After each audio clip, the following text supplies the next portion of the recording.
Yeah, we can do jokes. Did you do any research before you had me on? About you? Yeah. My whole life has been researching you. No, don't you know everything about every comic? Yeah. Back. Jerry Seinfeld. Talking about Rodney Dangerfield. You were talking about Dangerfields in New York on the break, during the break. And the whole show is the break, by the way. You described it as a fly and a piece of amber. How about that, huh? No, I think that's beautiful. I'm glad you enjoyed that. There was no mocking or anything. You have an eternal look in your eyes. Well, we're all eternal beings, aren't we? I tell you, every time I buy a car, I get stuck. The salesman always says she's a beauty, never says he's a beauty. I found out why, because a car and a girl are very much alike. I mean, with either one, a car or a girl, when you get to use one, they always lie about the mileage.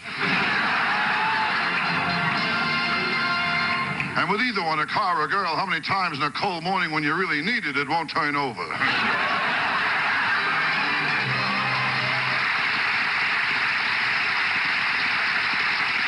I tell you, my whole life, all I know was rejection. When I was a kid, my yo-yo, it never came back.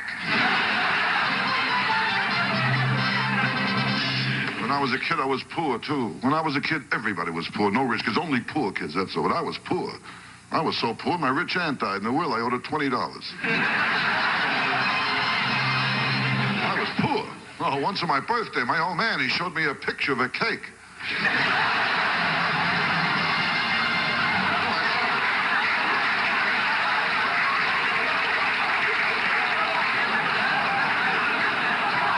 I sat there all day trying to blow out the candles.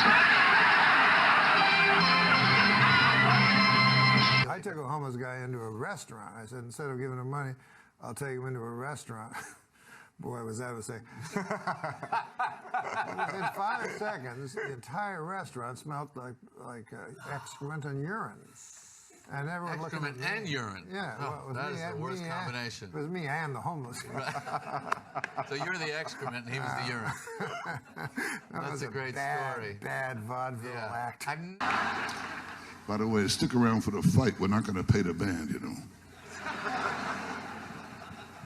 You're a nice crowd, all right. You're a classy crowd, I know that. There's 2 tractors parked outside. Well, I was out with a classy girl a few weeks ago. Yeah, she puts her hand over her mouth when she farts.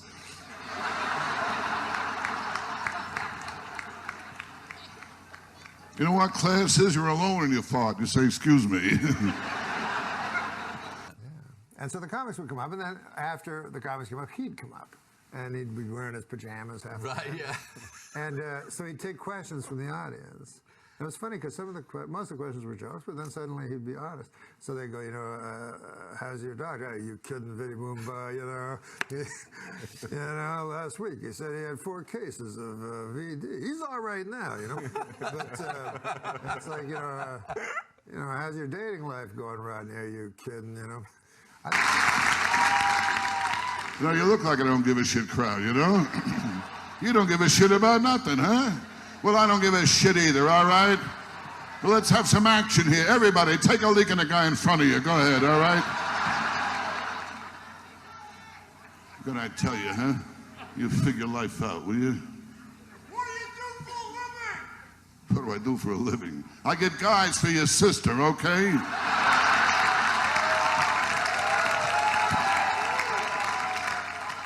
Don't be a wise guy. Just remember, never fuck around with a comic who can't get laid, okay? Because I don't need this, Chippendales wants me. This is what I saw one time.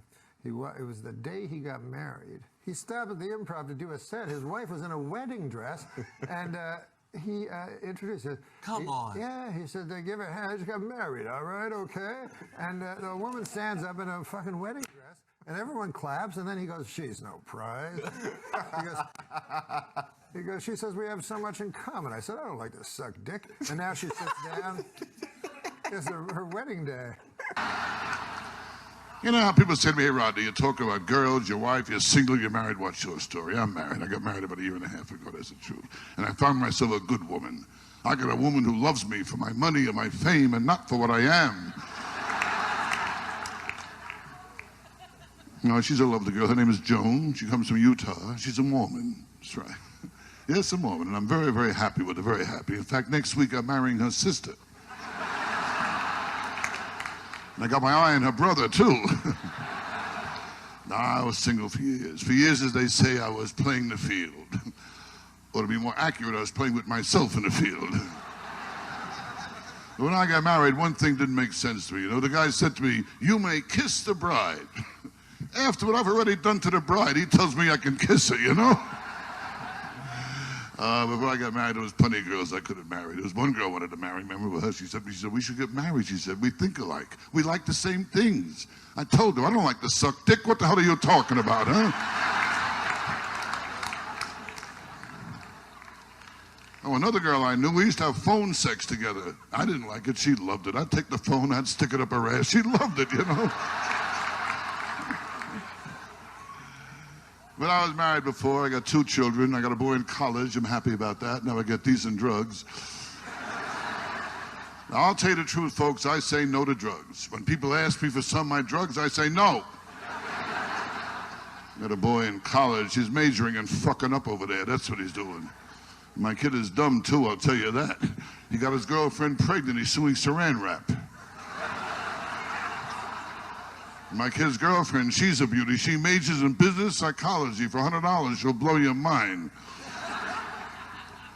Maybe I shouldn't talk this way, you know. Most of you out there, I'm old enough to be your father. There's a few of you out there, I am your father. But anyways, so I see Rodney, and he's taking questions from the audience. And so they, they ask him about his doctor. So he says, Vinny Boombots is doing all right. Ask about his kids. Nothing, no respect at all. He says, one guy says, when are you going to do your next movie? You tell me, you cocksucker, motherfuckers. Everyone's like, what? Motherfucker don't give me a movie. I have to fucking have Harry Basil. Are you kidding me? I like Harry. Another terrific impression. Fantastic. I love it.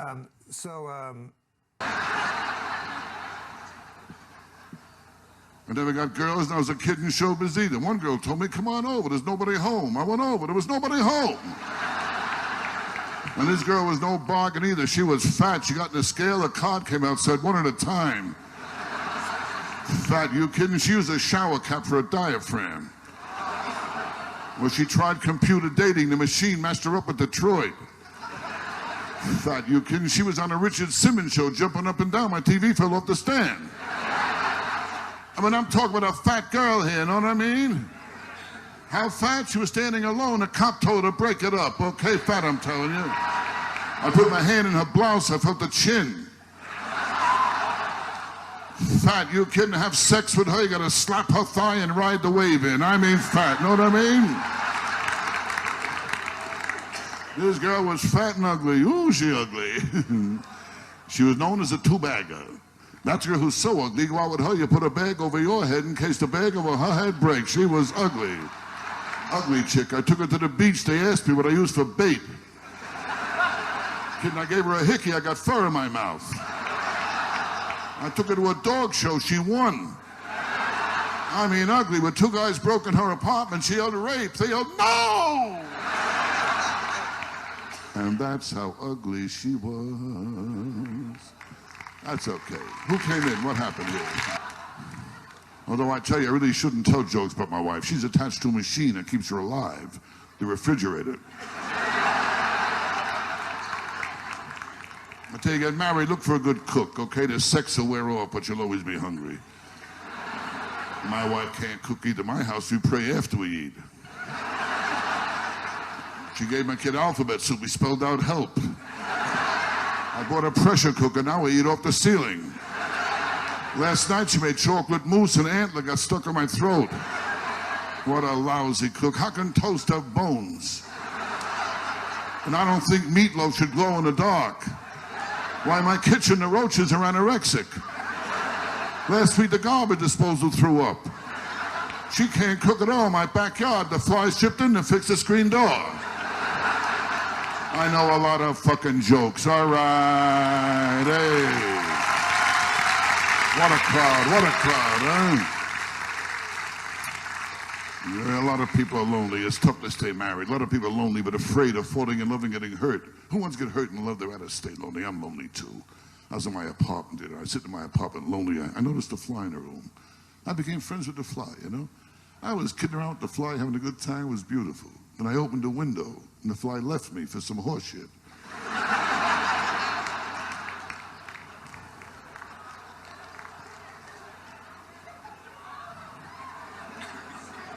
I'm getting very confused. Hey, you want to confuse a guy? Join him while he's taking a leak in the street.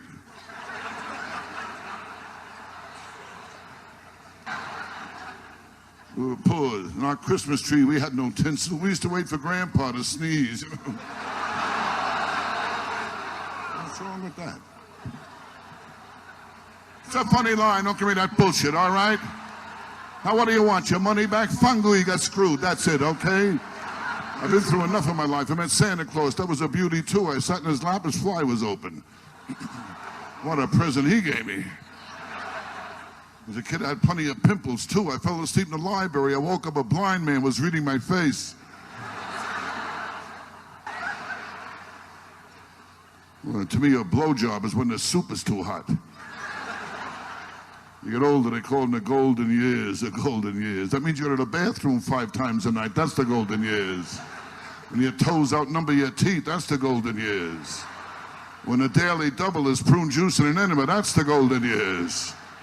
You get older, they say the first thing that goes is the mind. I say they miss by 3 feet, you know? Golden years. When you're pissing your pants, you think you're coming. That's the golden years, too, all right? Golden years. You kidding? In this world, anything could happen. I'm not a kid anymore. I could go tomorrow. And I hope I go tomorrow. I haven't gone today yet. Oh, I wish I was home in slippers, relaxing, creating hatred in the family. You know when you're really old? When your family talks about you in front of you. Ever see those families? The guy's sitting right there. What do you want to do with Pop? Pop can't stay here. And Pop just sits there dribbling. Now, Harry, put Pop in the garage. We have company coming, okay? That's when you're old. Suddenly, I'm depressed. Full of hate. And I get my hate out the way a lot of people do. I watch television. When I'm watching television, and I got that remote in my hand, that's when I get my hate out. What kind of shit is this, huh? Get a fucking job. He sucks. Take the weather and shove it up your ass, all right? Fuck you, I say yes to drugs, all right?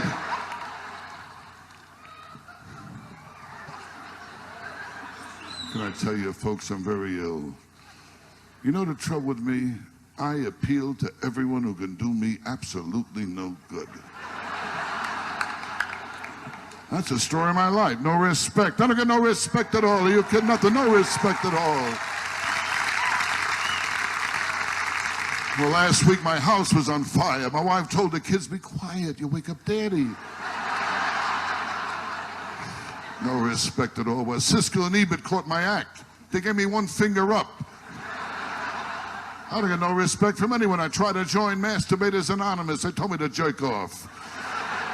And I tell you, I can't take it no more. I was in a Chinese restaurant. They named the dish after me. One dumb fuck. I hope you had a few laughs.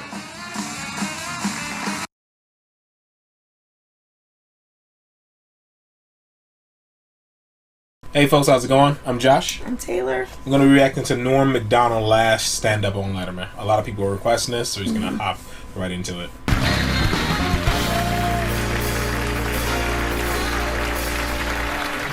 Ladies and gentlemen, this is something exciting. Our next guest made his stand-up debut. I did not remember that. This man began his television stand-up debut with us 25 years ago. Didn't know that. I didn't know that. Very talented actor. Nobody funnier. Ladies and gentlemen, Norm MacDonald.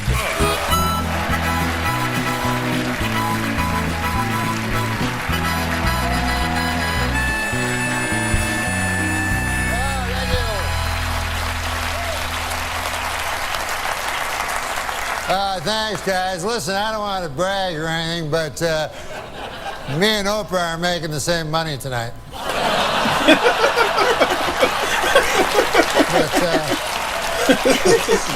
The show has loosened up considerably. I noticed I was watching Oprah and Dave talking about weed and booze. I don't do either of those. The hardest drug I ever did, LSD. And I remember I was a kid, I was like 16, and I remember they warned me, they said, hey, you gotta be careful with that LSD on account of you can get a flashback. 10 years can go by, 20 years, 30 years, and a flashback will happen. So I thought, hey, that seems like a good deal. You tell me I buy a drug for $5, I eat it, I get high, and then 20 years later I get high again?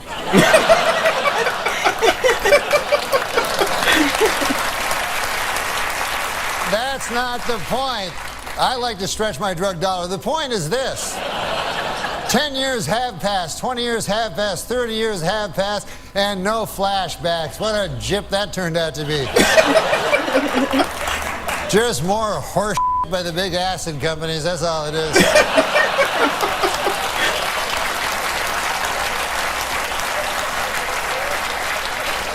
But I can't believe it's been a quarter century since I made my television debut. It was all different back then.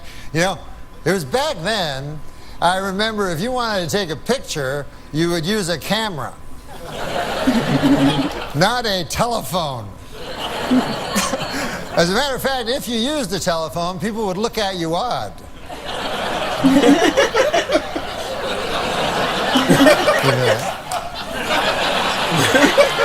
Just stay still like that.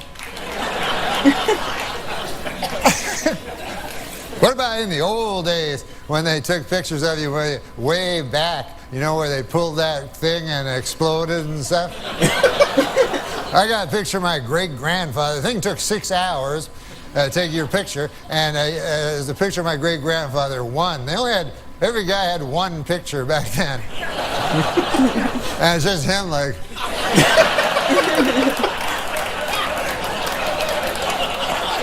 I gotta get back, feed them hogs. Who's gonna feed the hogs? Somebody gotta feed them hogs. Now, in the future, of course, it'll be different. 50 years from now, people will be going like, hey, you want to see 100,000 pictures of my great-grandfather?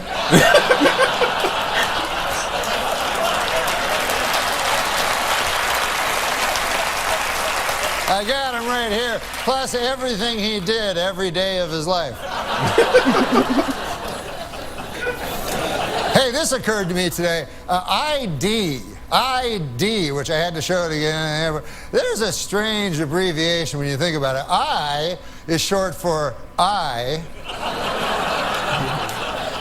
And then D is short for dentification.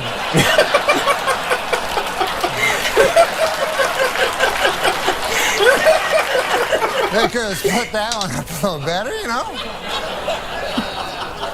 But I watch the TV, I watch the news, make you afraid, the news, you know? Put all these stories on, Iraq, Iran, North Korea, you know, try to scare you, you know? But does it ever really scare you? Like, you ever wake up in the middle of the night, North Korea! That little tiny country across the ocean. I wonder if they'll get me.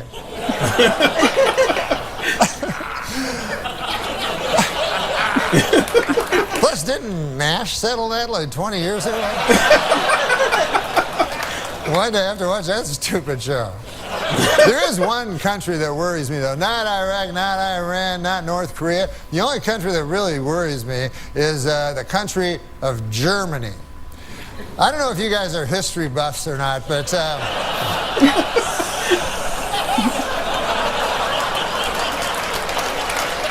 in the early part of the previous century, Germany decided to go to war. And who did they go to war with? The world. That had never been tried before. And so you figure that would take about 5 seconds for the world to win, but no, it was actually close.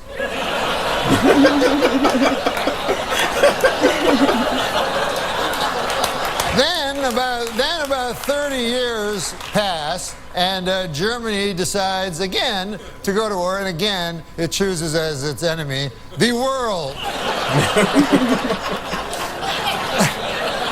And this time they have that guy, Schrankly, Crankly, that guy. And I'm not even going to dignify him by saying his name, but I think you know what I'm talking about.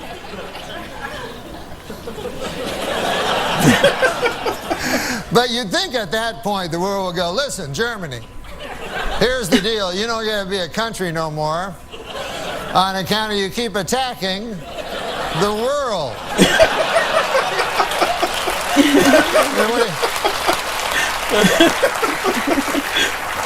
What do you think, you're Mars or something? Anyways, listen, folks, this will be my last time on the David Letterman show, I understand. And you guys, we all know that David Letterman was the greatest talk show host who ever lived. But I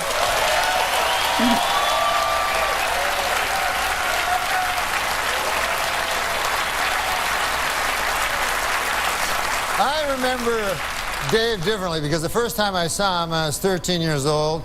I was living in...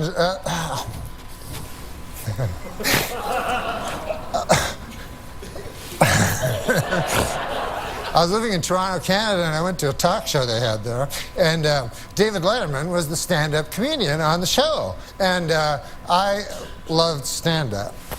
And David Letterman did this joke that I told everybody this joke. I love this joke. It still stays with me as my favorite stand-up joke ever. So I'd like to do it for you if you'd like to hear it.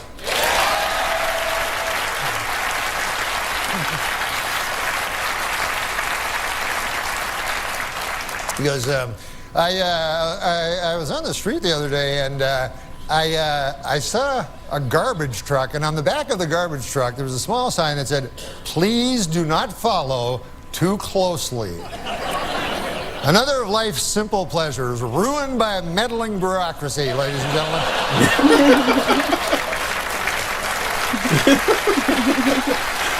You remember the old days when Dad would pile the kids in the station wagon and we'd all go out and follow a garbage truck? So anyways, I'd just like to say, I know that Mr. Letterman is not for the mawkish, and he has no truck for the sentimental, but if something is true, it is not sentimental, and I say in truth, I love you. Oh my God. Oh my God. Oh my God. Oh my God. Norm. Norm. Oh my God. Very funny, Norm. And thank you. Thank you for everything. Thank you. Norm MacDonald, ladies and gentlemen. That was very sweet, Norm. Good night, everybody. Now, stay tuned for James Corden. This is Alan. It's like, yeah, me a little choked up a little bit. Yeah. I couldn't tell if he was, at first I couldn't tell if he was being sentimental for real or like, cause he's so weird with joking at first. Yeah, he's so weird. When he was like choking up the first time, I tell. thought he was like joking, but then the second time you tell like he really was like, yeah. Choking up a Yeah, little choking bit, up that, yeah. Aw. It was emotional. That That's was, sweet. yeah, sweet, yeah. That they're Dude. good friends and work together and stuff, you know? Yeah. Very funny, man. That was funny. That He was funny. he has such a weird sense of humor, man. He's so odd. It's Like just the funny. I stands for I, D for identification. Like, that's such a weird To joke. think about that kind of stuff, yeah, dude is funny, man. He's He is so really odd. funny. I never knew he did stand up. I've just seen him Yeah, in like nor have I. movies, so Yeah. I didn't know. But he's really funny. Yeah, he so. is. He's very funny, man. Mm-hmm. Great suggestion, guys. We really appreciate it. That was a little emotional. I didn't expect it to get him to get like emotional and choked up, but yeah, that's good, man. Really funny, really awesome. Mm-hmm. You know, he has stand up, so more suggestions, a lot more suggestions from him. I like that, guys. If you guys give us more suggestions below, of what's funny, what isn't, so we can kind of, you know the deal. Give us comments below on what you want us to check out. But yeah, this is good. This is funny. Yeah. He's really odd. And I love it. I love how odd he is. So yeah, I know I like crazy, shocking humor, but this is good too, man. I like that he's just so, because it's not shocking, but it's like it's stuff you would never think about, but it's funny. Right. Yeah. Like it's great. Such So like it random is awesome. little silly things. Man. All right, cool. You got anything else? Nope. All right, folks, thank you very much. We greatly appreciate it for getting us to 3,000 subscribers. That's super awesome. So just continue to like, share, subscribe. That helps us out a lot. We greatly appreciate it. Continue to comment below. We're going to always try to get to as many videos as possible. All right, folks, as always. That's it. That's it? That's what I'm messing with you. We'll see you guys in the next one. Bye. Later, bye. Oh, Tom Segura talked about a great story that he had heard from you that you got to witness live. It's so many people are sharing their great Norm MacDonald stories, and it's so many, and I want to hear them all because it's sad that he's gone, and he was so damn funny, and it's nice to revisit all these amazing stories. So I was 17. It was 1997, and I think it's possible I was 18, whatever. I'm a teenager. I'm still in high school. It's 1997, and Iowa City, the place where the University of Iowa is, it's not the Iowa State Fair, as Tom said in the thing, and a lot of people are reposting. It's not the Iowa State Fair. It's Iowa City. They had a thing at Hancher Auditorium, which is where they would have like touring plays and like musicals, and it's a big the fanciest auditorium like in Iowa City. It's for Cats and Rent and various things like that. And they had an event called Family Night at Hancher presents Saturday Night Live. So it was Comedy Sports opening, or whatever the equivalent of that was. Then Daryl Hammond doing his Bill Clinton stuff. Then Jim Brewer kind of got a little bit edgy, talked about booze, and then Norm MacDonald closed the show in this 2,000-seat theater filled with old people and little kids and people there with their families. And the first joke Norm tells as he walks out, and I say in the thing, and I'll say it to you again, like, I don't do an impression of Norm, but he says, I used to be married, and I used to jack off to porn more than I fucked my wife. I saw this one porn. It was a beautiful woman gets fucked by a pig, and like people are like lining out. Like they said in the paper the next day, he walked 80% of the thing, and he says like, hey, you imagine you see that woman and you ask her out on a date, she says no, and she fucks pigs for a living. The people just like fucking streaming out of there. He's like, now imagine you're that pig and you gotta fuck a beautiful woman, and the doctor says cut, you gotta go back to fucking your big fat pig wife. Like in the newspapers in Iowa the next day, there were political cartoons where he has like a shepherd's hook around his neck. He had a political cartoon, he got disinvited from a golf outing the next day, and this was like 97. So in 2017, they did the 20-year anniversary thing for it, and this reporter from the Cedar Rapids Gazette, it's still online, people have sent me the article, like, you know, people are talking about this thing. I'm quoted in the thing that they're talking about it like Tom's described it as like they were talking about a war. But yeah, they're talking about like this night, like it was like this traumatic thing. And my mom was like, she texted me or was messaging me about it because she's like, and I messaged all those boys, like my high school friends that I went with. I went with my mom and like 2 high school friends. My mom was like, and I messaged their mothers afterwards to let them know that they were going to hear some things, and that, but I was like chaperoning.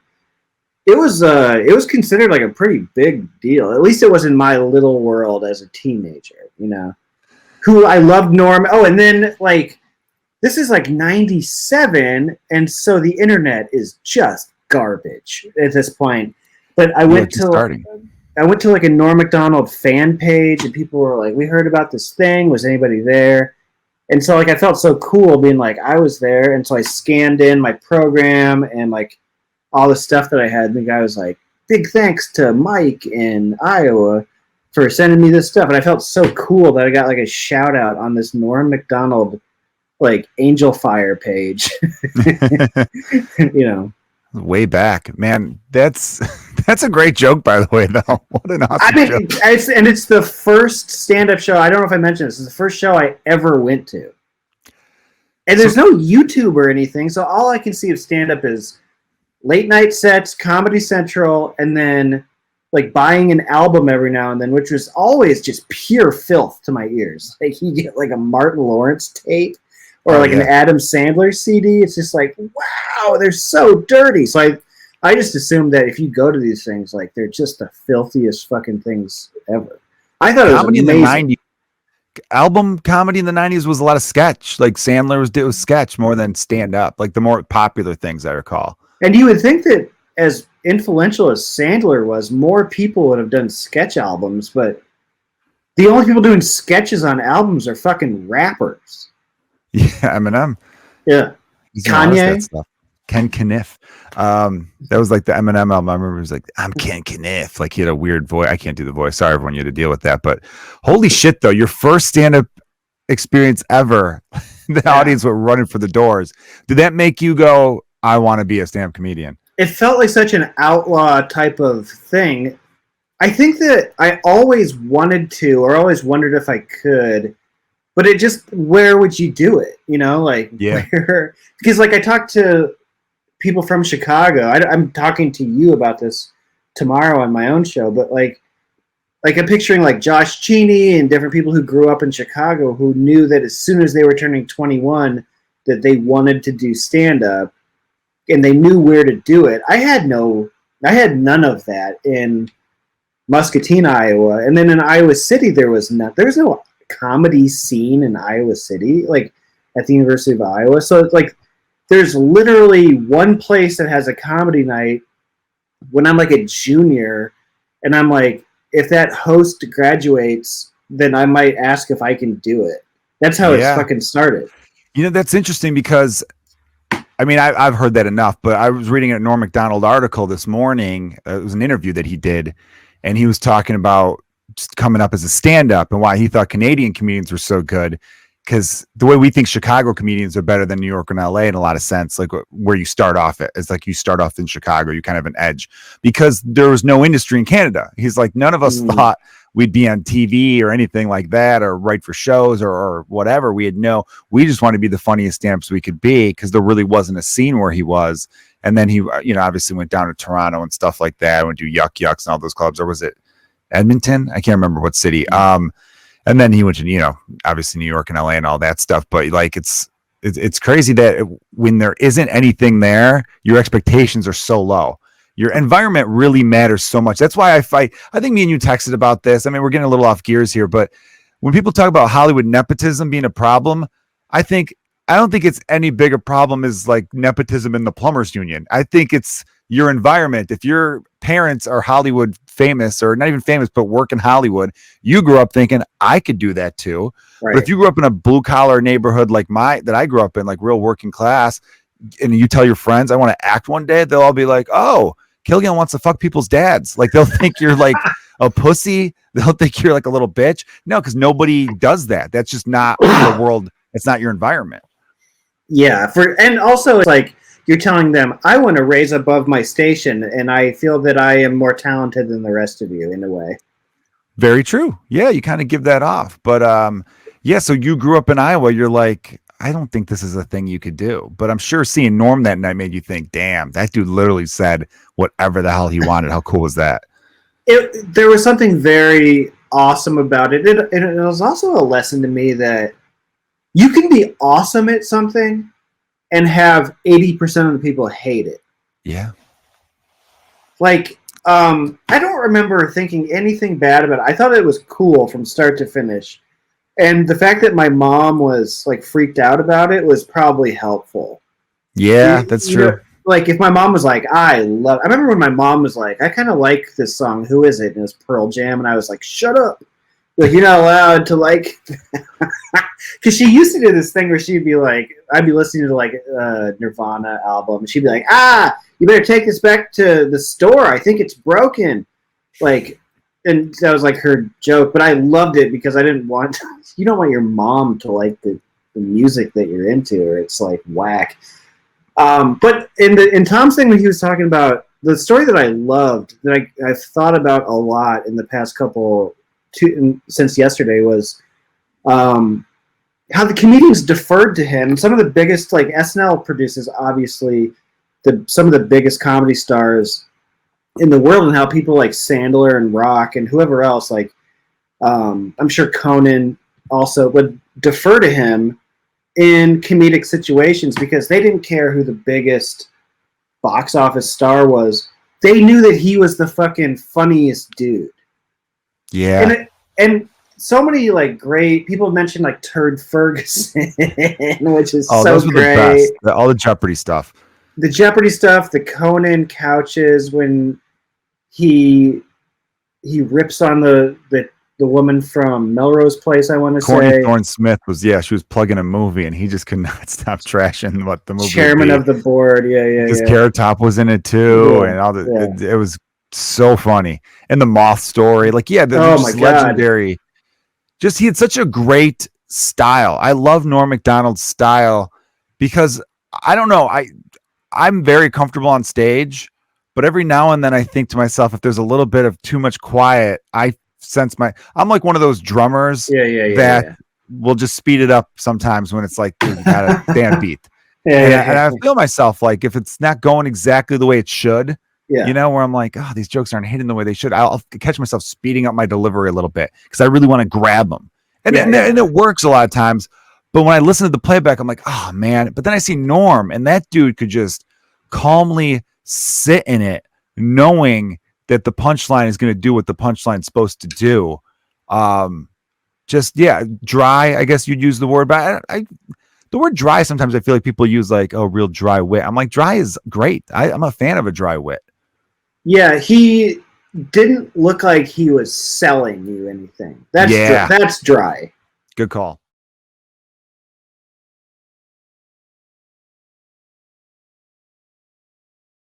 As always, I was waiting for the joke to start, and it finished before it started.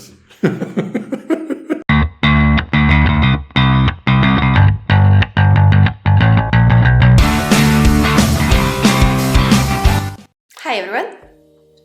Hello. I'm Veronica. And I'm Valdemar. And today we're watching Norm MacDonald yet again. I'm gonna ignore you. And today we're watching Norm MacDonald yet again. And this is a kind of a follow-up a little bit to the video that we watched last time, which was Norm MacDonald is married to a real battle axe. Because in that video we had an important question for you, and that was who's that other guy who's sitting in the chair by Norm MacDonald and not saying anything. And we found out he's Andy. I knew he was Andy. I knew his name. And what is his surname? We did not find it. Well, we found that out, but we do not remember. But we found out that he is, in fact, part of the show, and that he's sitting there. I knew that before. I told you that he is a part of the show. But you were asking them if that's how it is. And you were like, what's about this? What's this deal about him? Yes, but I knew that he is a part of the show. Yeah, you knew. You found out this. Yeah, I found this knew. out. And your knowledge was confirmed then. But anyway, a lot of you said that Norm likes poking jokes at him. And that we should... Yeah, I did that. I know. And that we should check out one of the jokes that he made, and specifically this one. Yeah, you recommended this video. It's called Norm MacDonald Swedish-German joke. Mm-hmm. It's a pretty short one, so let's see. Let's see. I'm ready. Are you ready? For Norm, always. Always ready. There you go. He's good, man. Ooh, what is this quality? We did a quick search to see if there is a better quality of the video available, but there's not, so we're just gonna have to focus on listening. He's good, man. That's a can-do, Norm. You came charging out like that. Yeah, because Peter, look at this audience, man. They don't care about that. Why? They like jokes. The Swedes are with you. They got flags. They got flags. Yeah, they got flags, and they're scoring you. You've got 3 9s and an 8 so far. Wow. For your Where entrance. Where are you guys from, man? Oh, sweet. That's Sweden? Yeah. God bless you, man. Everything's good about... You know, you're an Irishman. My mother, she was orange. My father, he was green. It was the biggest mix-up that you have ever seen. I'm Scottish. I'm a Scot. You're Irish. Yes. What are you? Swedish-German. Swedish-German? Are you really? Yeah, really. Why would I lie about that? It's not funny. It's very odd It's a very strange lie. I put one over on those people. Yeah. Swedish German. I'll tell you why it's funny, man, because I was in Georgia, Atlanta, Georgia. Yeah. I met a good old boy down there, and he said, he said, you know Andy Richter? Yeah. Yeah, he did. Yeah. You met a guy in Georgia, and he said, you know Andy Richter? Oh, yeah, you do that. Oh, it's me. And he said, I said, yeah. He said, have you ever heard of Andy Richter joke? I said, no. He said, well, most of it's based on him being Swedish German. And then he told me an Andy Richter joke. And Really? But I didn't know he was Swedish German. I thought it was all nonsense. Yeah, well, now this lines up perfectly. Let me ask you something, because it sort of relates to the first... Wait, don't you want to hear the joke? No. Six. Oh, you're down to 6. You're down to 6. All right, this joke will get you back up. You can get him back. Let's hear the joke. Well, the fellow says, he says, you ever heard a time about the old prospector? That's how he tells you. Yeah. He says, man, there was an old prospector, and he was prospecting for gold, and he was having a hell of a time getting any gold. It was an empty stake, I believe. And he said he'd come into town one day. He'd been in the mine for a good 8 months. He said, by God, he said, I'm only flesh and blood. Sure. Yeah. And I need a woman, you know. And so he goes into town. He goes up to the bartender. He says, bartender, he says, man, I've been in that mine for a hell of a long time, and I'm only flesh and blood. I need a woman. Well, the bartender says, hell, there ain't no women in this town. If you want to do any of that business, all we got is Andy Richter, the Swedish German.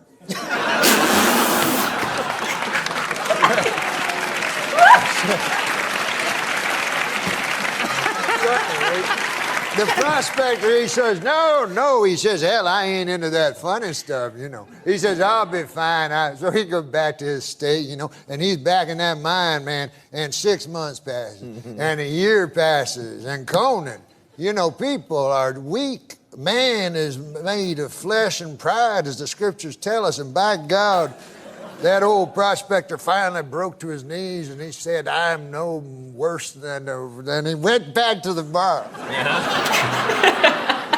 He was a beaten man. He says to the bartender, he says, hell, man, I've been in that place 2.5 years. A man has needs. And if you say there's no women in this here town, he says, well, I'll have to go for Andy Richter, the Swedish German.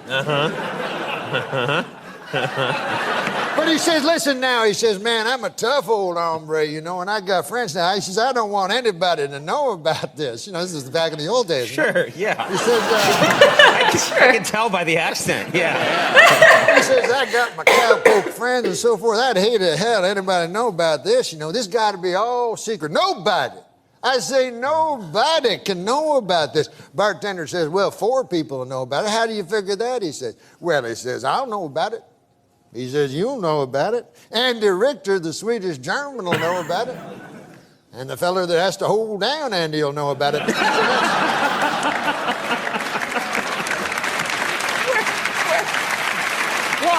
Why? Because Andy Richter, the Swedish German, he don't go for that funny business neither. At least you left me my dignity. Yeah. I like the way that story ended. Yeah, that was a nice. You weren't gay. Right. Yeah. Well, but that's not beside the point. You were raped. No, it's not.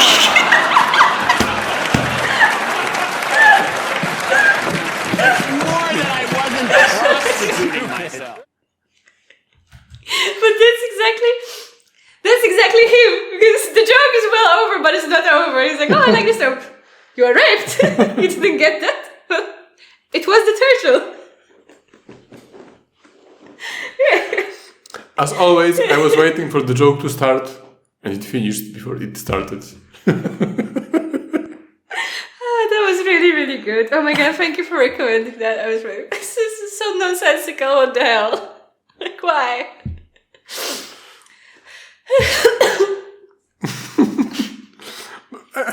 I don't understand. Like, did he came up with this joke just sitting there I was when thinking he about heard when that he he was is talking. Swedish German, or he planned? He has like a stock of jokes, and then he put him into that one because like he wanted to tell it earlier, but he was like, I can actually just say it was Andy who was violated sexually. I don't know. Oh my God. But I love how Conan just stood up and he was like, oh, Jesus Christ, I'm leaving. The funniest part of this joke was how he was keep repeating Andy. The Swedish German. Andy Richter, I forgot. Andy Richter, the Swedish German, yeah. We watched with Veronica. We watched Play It Again Some, the movie of Woody Allen Yesterday. Right? And the funniest part for Veronica, the best part of the movie for Veronica, was how this guy Dick, every time, how he was repeating his numbers. It was so hilarious though. If you have a good joke, why not do it 15 times? I say do it 15 times. It's just because it was so funny because he was like a financial broker, right? And he had to call wherever he was so that people would get back to him, and then he would say, I'll be here at this number for 10 minutes, and then I will be going at this number for 10 minutes, and then I'll be somewhere, and then at more and more ridiculous locations he would call that he's there. Very funny. Top-notch comedy. Really funny. Well, it was funnier than the bit with the hairdryer. Definitely. So yes. All right, but it was the only video that people recommended for us about the Richter? No, there's stuff to come in the future still. We can all be excited. I think there's so many jokes of Norm that we still haven't watched. I'm so happy. It's so nice. It's so funny. Okay, well, thank you for watching, I guess.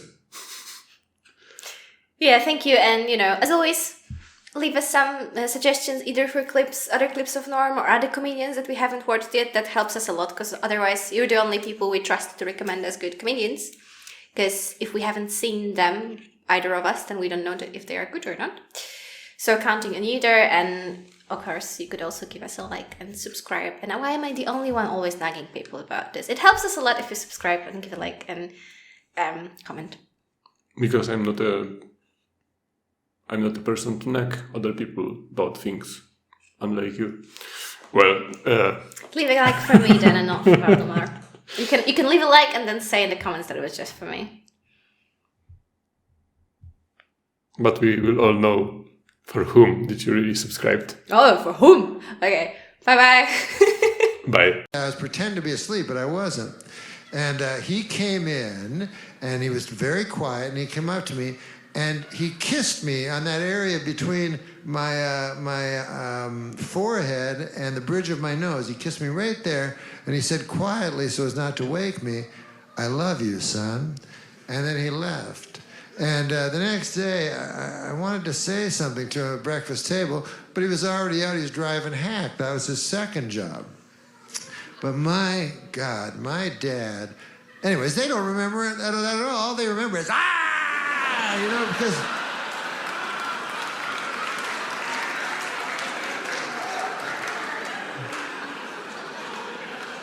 Unfortunately, that's the way human beings are.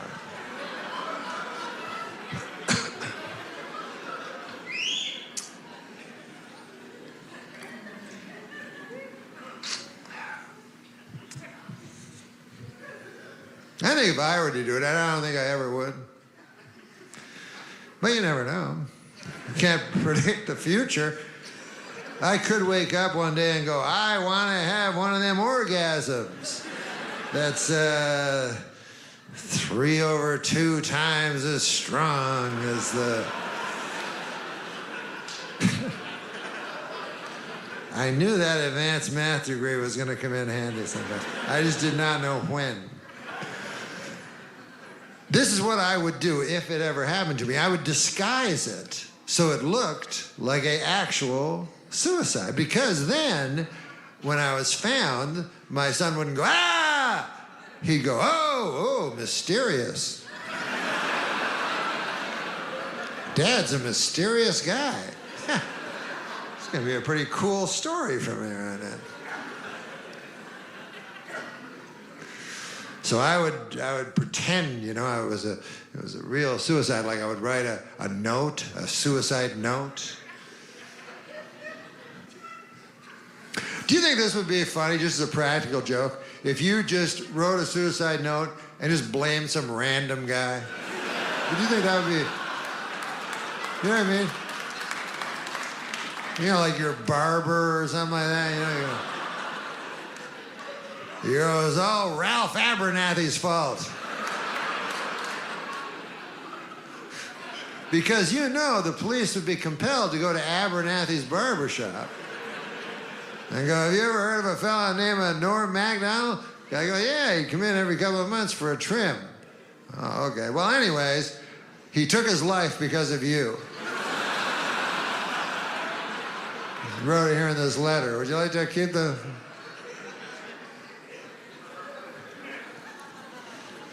And then Ralph Abernathy would have to spend the rest of his life walking down.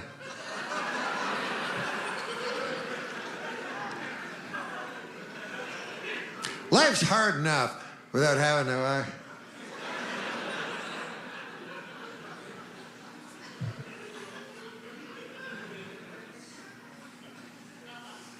That's not a good practical joke. I should never have framed that as a good practical joke because it's probably the worst practical joke. You know, it's the kind of practical joke gets you raped by the devil for all of time.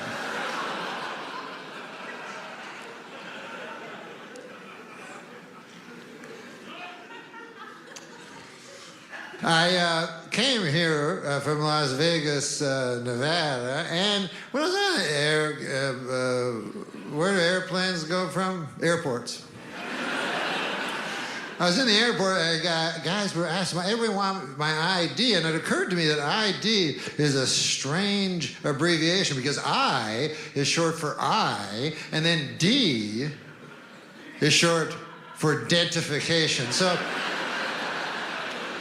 seems to me D is doing most of the legwork on that one. But Vegas was cool. They have a motto in Vegas. They got their own slogan for the city. It says, what happens in Vegas stays in Vegas. Which is not true. You know, you can't kill a guy and then just leave, you know? They'll follow you. They'll find you. They'll bring you back and they'll try you in front of a jury of your peers. So I thought, well, what does it mean anyways? You know, and I ruminated about it. Days and days and nights. Sleepless weeks became sleepless more weeks. And finally, it occurred to me. It was so simple. It was right in front of my face the entire time. Whatever happens in Vegas stays in Vegas. All it really means is you can go to Vegas, you can have sex with a prostitute, and she will not tell your wife. They're very discreet, the Las Vegas prostitutes. You know? Not like these gossipy small town whores back where you live, you know? These fucking blabbermouths. Down at the beauty parlor with that pale blue thing over their head, whatever the fuck that is. Going, you're Marge Majerison, John Neal's wife? Well, by God. I took a shit on him last night. In exchange for cash. Nice fella.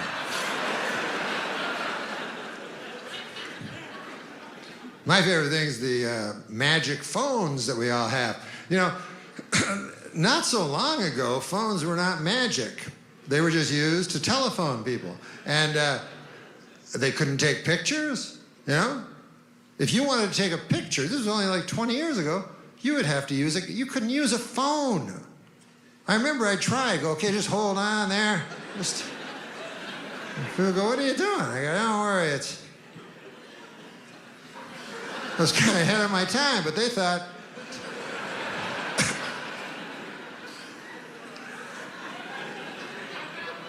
no, you had to use a camera, and then you would put film in the camera, and then you would go to a photo mat. It was wonderful, and you'd give it to this old man, and he'd go behind some beads and stuff, you know? And then you go, when am I going to see them pictures? And you go, and then you go, I'll phone you every couple of weeks. How'd that be? And then one day you got the news. Your pictures were ready. And so you brought your whole family and you all showed up. And you got that envelope. It was wonderful. And you opened that seal, you know. And then there were the pictures, a whole handful. Like you go, hey, look at this. It's a picture of Aunt Ida, but her eyes are red like the devil. Maybe Aunt Ida's the devil. Hey, look at this. It's a picture of my dog, but I put a hat and glasses on it so it would look like a person. Still looks kind of like a dog a little bit. Hey, look, it's a picture of you. But look at your jacket and your hair. Ah! Look at the way you used to dress. Ah! Remember that hair? So you needed that time for the picture to make any sense or have any resonance. You know, nowadays you go, hey, would you like to see a picture of you standing right where you are 1 second ago? I got one here. Your hair is identical. Guess it would be, huh?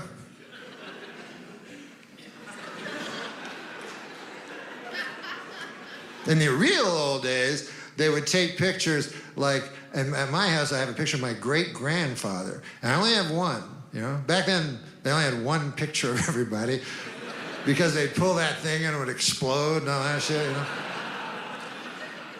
And it was just nobody was happy because it took so long to get your picture taken. And so it's just my great-grandfather going, how long is this gonna take, Sarah? Who's gonna feed them hogs? Damn sure ain't gonna be Marjorie, I'll tell you that.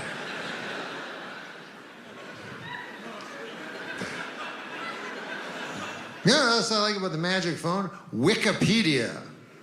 Oh, you ever use that? That's the best, man. It makes a democracy out of smartness. Everybody's equal now. You know, used to be a guy would go to school 5, 6 years, and then he'd talk to me, and I'd be like, ah. But now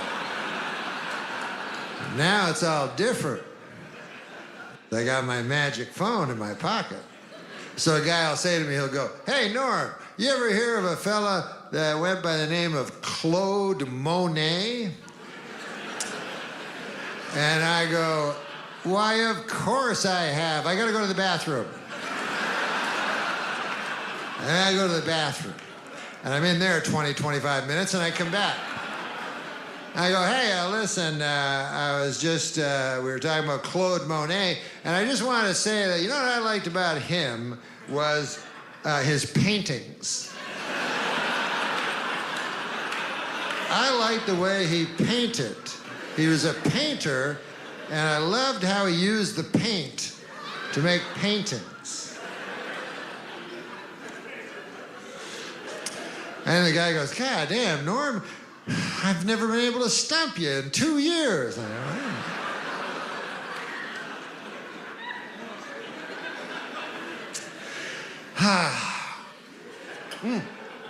But I looked on because I like learning on my Wikipedia, and I looked because I was wondering about fame, the nature of fame, because it's changed so much, you know? And when I was young, it was one thing, and now it's a whole different thing. And I was wondering how many people have been to the moon, like have actually walked on the moon. So I looked on my magic telephone and I found out only 13 or 14 in the entire history of the world. You would think that would make you very, very famous. But no. The last guy who walked, now you'd think he would be famous for being the last guy to be on the moon. His name was Harrison Schmitt. Now, who ever heard of him? Meanwhile, he goes all the way to the moon, hangs around there for a while, and comes back. He's not famous, but a girl with a giant ass is famous. Now, when I was young, a man who went to the moon was famous. And a lady with a giant ass, you'd go, can you stand over there? Because this is...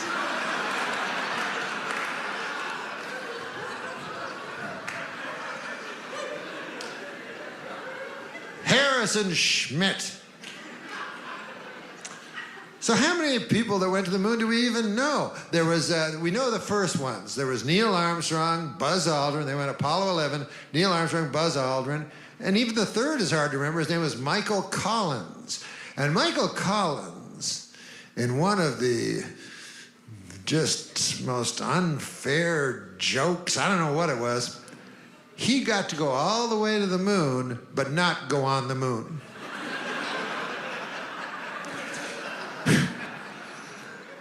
All the way to the moon, and then that little rope ladder, he wasn't allowed to go down.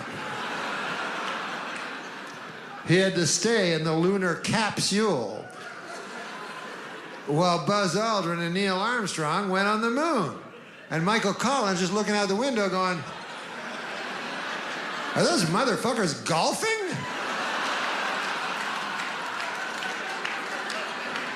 Good God, they're golfing.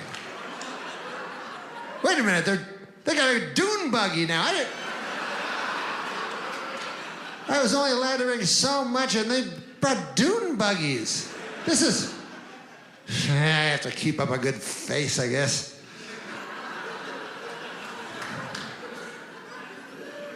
And then Buzz and Neil, I'm sure they were nice guys. They didn't want to hurt Michael Collins, you know. So they probably went back, you know, to the lunar capsule, you know, and Michael Collins was like, what do you think, guys? What was the moon like? What was it like? And they were like,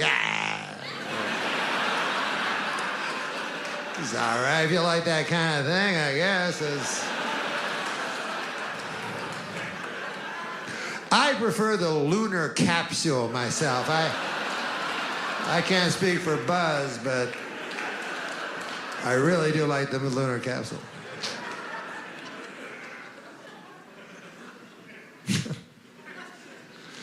Because that's what you do. You know, most of your life is mundane. So I had to write a book, right? So it was a book about my life. So they said, you know, just write about your life. So I said, oh, thank you, yeah.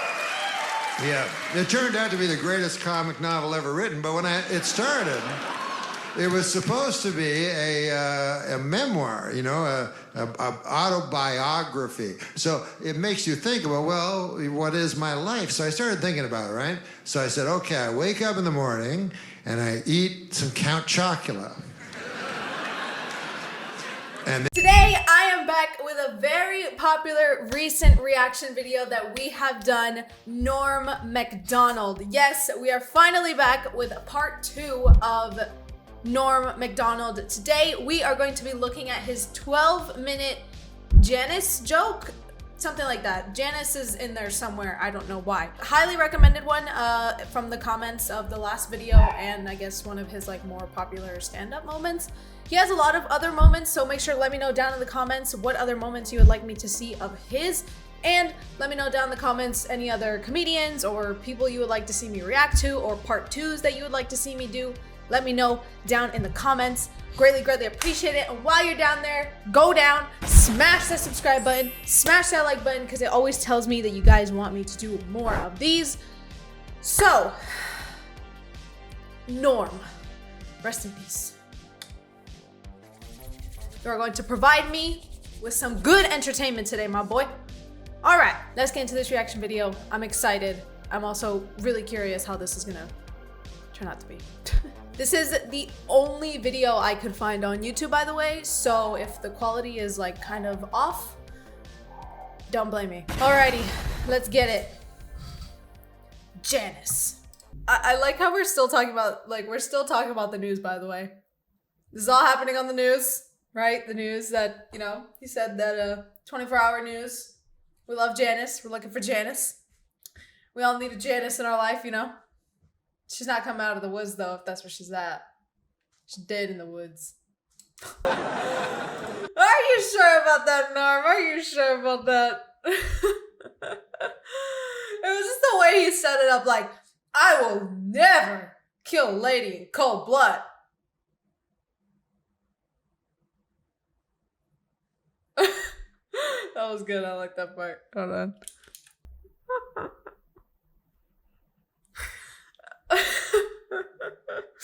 That's it, guys. You kill someone, you just lose your job. It's really not that big of a deal. Come on. You know? Oh my god. Okay. I mean, that's true when they say like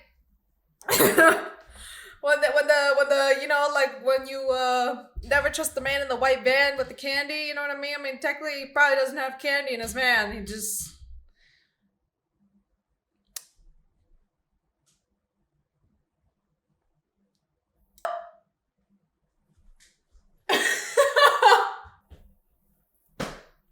I like how the ending was actually the shortest bit. It was the build up play to the ending. The ending was just a really deep cave, but everything else was like the sandwiches, the habits. You gotta follow her. Well, that was very interesting. I can't believe that was it. I would have liked to like see like a little bit like the little clapping ending and maybe his reaction and stuff. That was like, I don't even know. I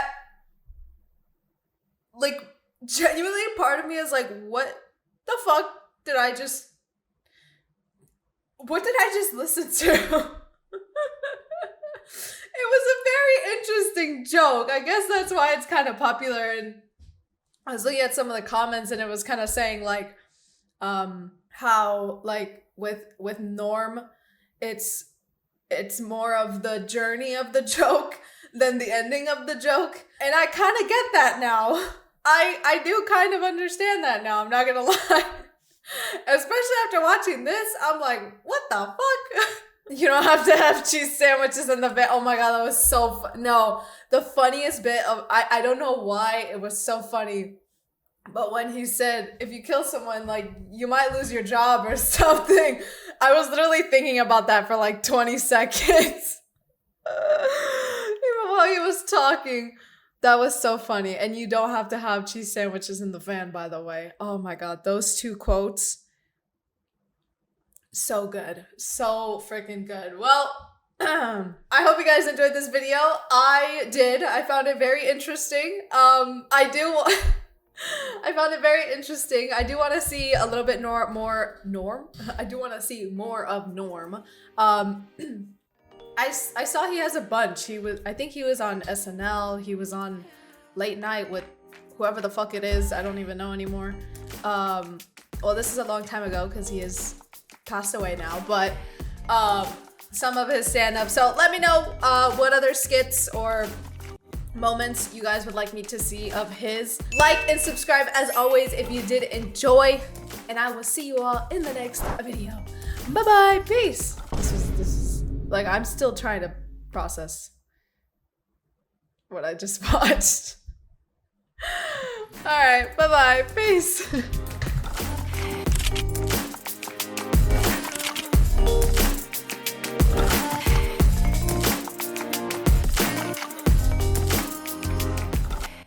Can you tell, because we've had great Norm stories on here and you were actually tight with him, can you tell any Norm stories? The king.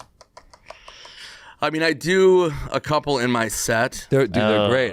So I don't want to give any of those don't away. Don't give those away yet, but I'll share with you one that was one of my favorites. Yeah. All right. We're on tours, me, Sandler, and Spade, and Norm, and it's our final show. I believe it was Mohegan Sun, and so it's our final show. So like we're deprived of sleep, so everybody's just like, let's sleep in, okay? So we're all in a text thread. So we all sleep in and we're, wake up. And so Norm was on the thread at 6 a.m. on the thread with everybody. And he goes, hey, I'm getting breakfast. Anybody want to have breakfast? And radio silence. Everyone's sleeping. I wake up at about 9 a.m. and I go, hey, does anybody want to get breakfast? And people are like, yeah, I'm down, blah, blah, blah, blah, blah. So we go down to the lobby and Norm's walking up and he goes, what are you doing? And I'm like, we're going to go get breakfast. He goes, yeah, that was my idea. And I go, what do you mean? He goes, yeah, no, as I had said, you guys want to get breakfast? And nobody said anything. And I go, yeah, we're all sleeping. Adam's like, we're sleeping. And he goes, yeah, then Swartzen, he fucking goes, hey, you want to get breakfast? Now everybody wants to get breakfast. so he took my idea. He took my idea. I go, I didn't fucking create breakfast. And he goes, yeah, I know, but I thought of it first. My idea. He goes, they don't even have breakfast here. And we're at a casino, and we're like, they don't have breakfast. They always have breakfast. And then he goes, no, I've been walking around trying to find it. And then we go to the concierge. And we're like, do you guys have breakfast? She's like, yeah, there's like 3 diners. Like, and there's one like blah, blah, blah. And he goes, what? What are you talking about? You're walking around. You have breakfast. It was like the most insane. Yeah. And that was the thing about Norm is like, you just never, I was always like, what are you talking about? Yeah. It's just like. Did he know he was being funny? I don't know. That's what's the genius of it. Well, that was the genius of it, but it was like, I was one of his good friends. So it was just like, I didn't steal your idea for breakfast. It's like so insane. Yeah, Swarton stole it. Yeah. I thought of it. It's like, and it was so funny. Like, I still have screenshots of like the threads of all of us. Yeah. Because it was like, Norm would just, it was so bizarre. I remember one time we were going down to Florida. We had a whole run of shows in Florida, like 4 sold out amphitheater, amazing shows. So we're on the St. Augustine, right? Yeah. That's a beautiful. It's the best show I'll talk about that in a second. Yeah. It's the best show I've ever seen in my life. But so we're on a thread. So Norm is going to meet us from California and Florida. So 2 days before, we're like, all right, Florida, Orlando, blah, blah, blah, excited, fired up. Yeah, see you guys there. So we get in Orlando. We're all at the hotel. We're like, okay, Norm, you here yet? He goes, what? Where? And we're like, we're in Florida, we're in Orlando. Like, are you here? And he goes, Orlando? What are you talking about? What do you mean? We're like, we have a show tonight. Yeah. And he goes, what? Yeah. Who said that? I didn't know that. And I literally screenshotted it 2 days before Norm going, can't wait to see you in Florida. And I go, you fucking said. And he goes, oh, yeah, no. Yeah, shit, I have the flu. And we're like, what do you mean you have the flu? He goes, oh, yeah, the flu. And we're like, why don't you say you have the flu? And he goes, yeah, I forgot. And we're like, what the fuck? Yeah. So he missed the whole Florida run. Wow. He just didn't tell anybody his name's built on this thing too? Well, sometimes he was, sometimes he wasn't. Like, we were the main 4, me and Spade and Strainer and Adam. So Norm, they would be like a rotating, like Nealon, Tim Meadows, Norm, stuff like that. Yeah. But yeah, it was just like, you just said. That's hilarious. So it was What so a nut. Were you ever nervous being the new guy? Because all those guys have known each other forever. No, I came in hot. I just started slapping genitals. Yeah. Well, I had worked with Adam for so long, and those guys all became really close. So when we went on tour, it was just, it was. I never felt like the new guy. It was just like my buddies. I've heard you got a jump shot too. Ooh.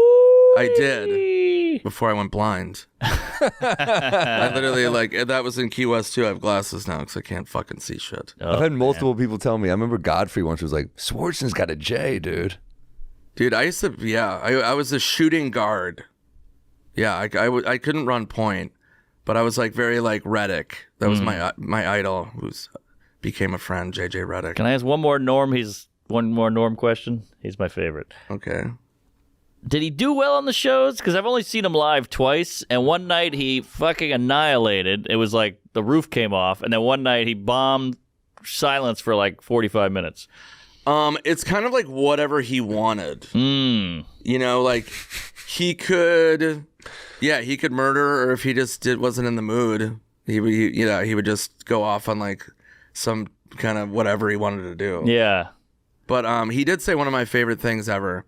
I did a festival in San Diego, and I headlined Friday, Norm headlined Saturday, and I stayed and hung out with Norm, and we're backstage, and right next to him, he's about to go on. Kirk Fox's opener, it was really funny, is about to introduce, he's in the process of introducing him. He goes, your headliner, blah, blah, blah. And Norm just turns to me and he just goes, the only thing I'm good at, I hate. And they're like, Norm MacDonald, and he went on stage. Jesus, that's dark. No, it was perfect, because it's like sometimes comedians are just like, sometimes, I don't know, you're just like, feel fucking dark. Sometimes you don't feel like it, but I mean, do you think he didn't like doing stand-up? No, he loved it. It's just kind of just a self-loathing, like, yeah. ugh. Maybe he just wasn't in the mood. It was a music festival. Oh, yeah. So you know what I mean? I'm sure he was just like, this could go either way. Yeah. I used to open for Louis, and he would always pace in the green room and be like, I don't feel funny today. I don't feel funny. I don't have it. I'm gone. I'm not funny anymore. And then he would go up and murder. Yeah. I think before a show, you just get that You weird... get in your head. I'm like a legit insane person before I go on stage. I don't know if you're like this. I get really tired. Like I get a weird fatigue where I'm just like, ugh. And then people are like, are you okay? And I'm like, yeah, I just have to get out there. And then once I'm out there, I fucking love it. It's the best. And but I remember Dana Carvey was saying that to me. We were doing a gig at Laugh Factory in Hollywood, and it was Kevin Nealon's new material night. Mm-hmm. And I'm backstage with Dana, and Dana's like, I'm gonna bomb. I'm gonna tank. And I'm like, you're not. And he's like, no. I don't have anything. And blah, blah, blah. And I'm like, no, it's a new material night. He's like, no. I'm gonna bomb. I'm gonna bomb. And I'm like, all right, whatever, dude. And he just went out and fucking murdered Dana Carvey. It's like, exactly. Literally, he's the most charismatic, naturally hilarious human being that's ever created. Yeah. Much like a Richard Gere. Yeah. But no, he's amazing. It's funny when people say stuff like that. Now, was Norm I know he's a brilliant comedian, blah, blah, but was he ever... one question. Was he ever brutal to hang out with? What do you mean? Like, was it ever hard? What? Abusive? No, No, it just like- means it was just like a hard was it annoying Shut sometimes? up, Sam. You know, like... I'm trying to fucking defend Mark. Well, like... Stupid question. He's got that... Oh, he's trying to like... No, I appreciate it. Be easy on my man, No, man. you can... Hey, tell you're me- in our cave, man. What are you doing here, Nick? What are you doing here? You know, like he couldn't drive, so you had to go pick him up, or he has that great story where his assistant was like, Norm, you're not going to believe this. I got a hooker last night, and she snorted coke off my dick. Don't tell anybody, please. And Norm's like, yeah, of course, I got you. And then the UPS guy walked in, he goes, this guy got his dick coke snort by a hooker. And the guy was like, what are you doing? You know, but that's Right. Norm. Yeah, I mean, it was always just interesting. I mean, there's a story I've told before. I'll just tell it quickly. But, Please. But it's the one of where I called him to watch a baseball game. So do you know this story or no? So I call him. It's noon. There's a triple header on. Mm-hmm. So I go to the bar, have a couple beers, and then Norm's like, hey, what are you doing? And I go, I'm at the bar. I go, I just got here. Have had a couple beers. Want to meet me and watch games? And he goes, yeah. Can you pick me up? And I go, no, I've already had drinks. I don't want to drink and drive. I go, you live a mile away. Just call a cab. It's before Uber. And he goes, all right, yeah, see you there. So I'm like, okay. So I'm drinking at the bar, watch one whole game, no Norm. Another whole game, no Norm. Text him, nothing, no reply. This is what, 6 hours now? 6 hours. So now I'm like, solid buzz. Thank you, Mark. Mm-hmm. So then third game, no Norm. Huh. So it's 9 o'clock at night. Now I'm like fucking drunk as shit. And I'm leaving the bar and he's walking in. And he goes, where are you going? And I go, what do you mean? Where the fuck have you been? Yeah. I watched all 3 games.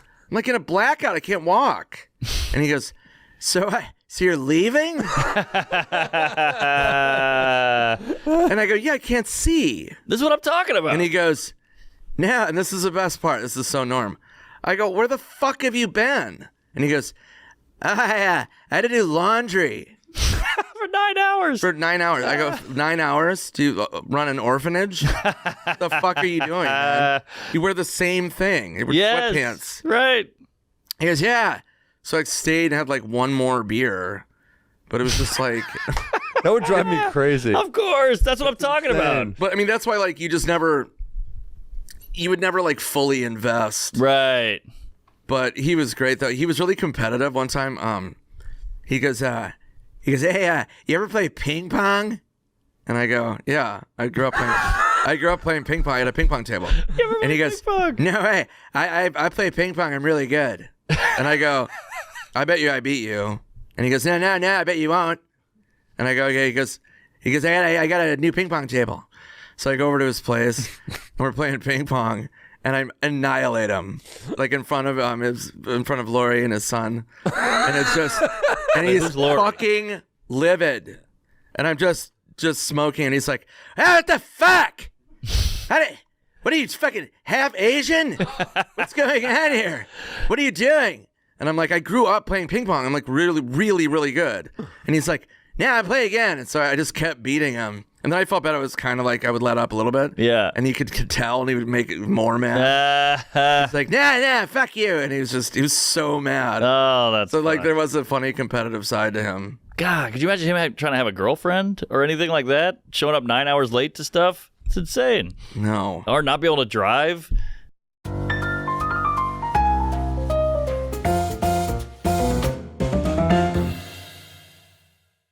Comedian Norm MacDonald has become a huge hot topic over his comments about Roseanne and Louis C.K. and the Me Too movement. And it led to The Tonight Show, saying that we're going to cancel the appearance, but we wanted him to come and clear the air. So please welcome Norm MacDonald. You took a lot of flack for saying in the art of for some things that you said in the Hollywood Reporter, saying that you were kind of glad that the Me Too movement has slowed down, and we don't really know you as a guy who really comments on very much that's going on. So what were you trying to say? Yeah. Well, I was, print reporters, they ask you questions and they put them all together. What I was talking about was Chris Hardwick, this particular comedian. Right. That was a friend of mine. And, if 500 women go against a man, obviously the guy's guilty.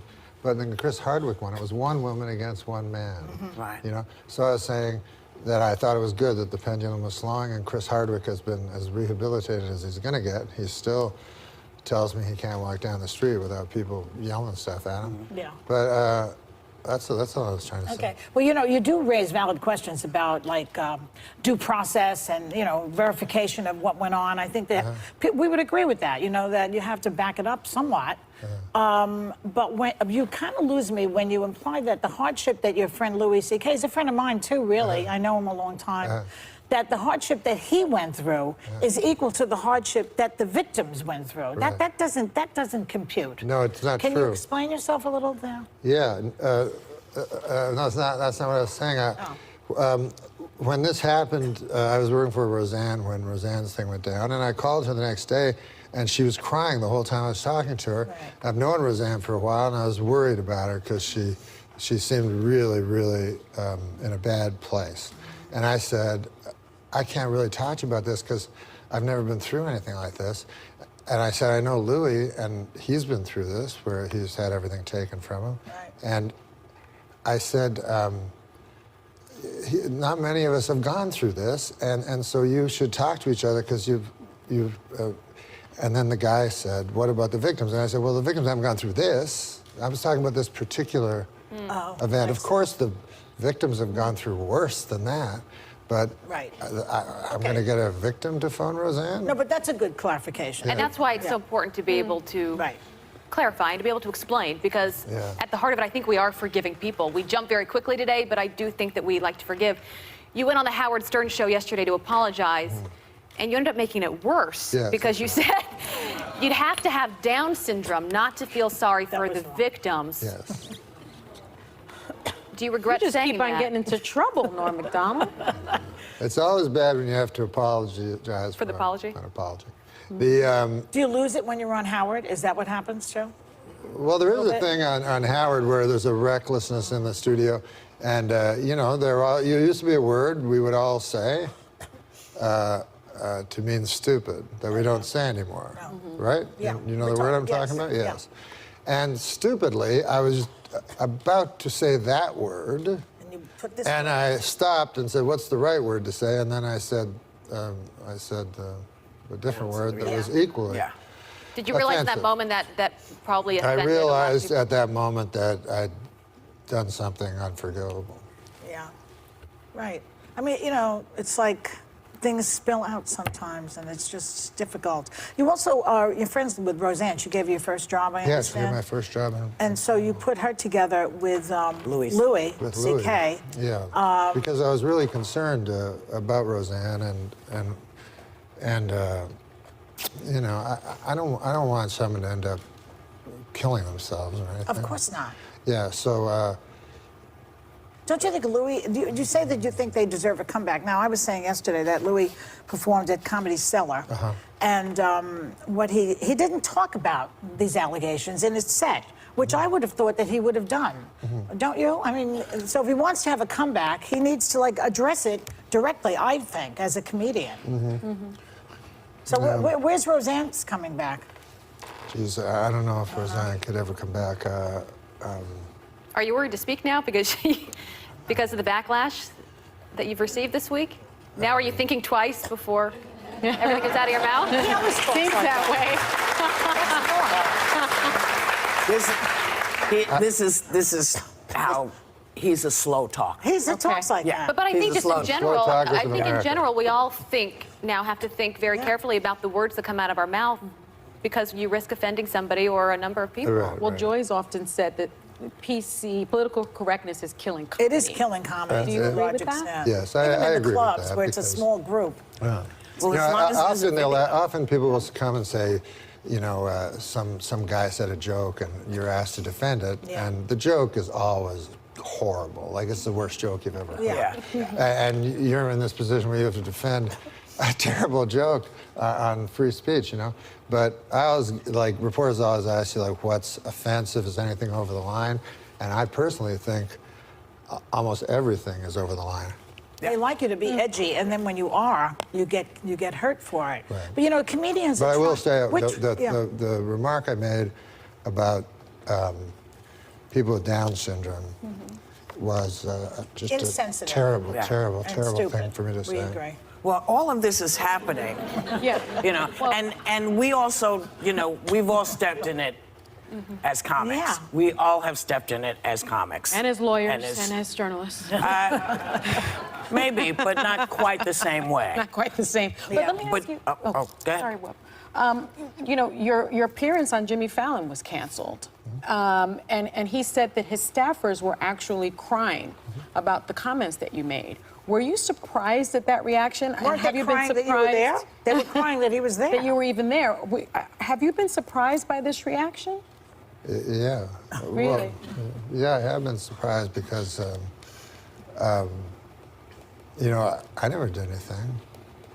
I mean, I spoke, but I mean, I don't want to be tossed in with people that actually did, not crimes, but sins, or, you know, I barely have consensual sex.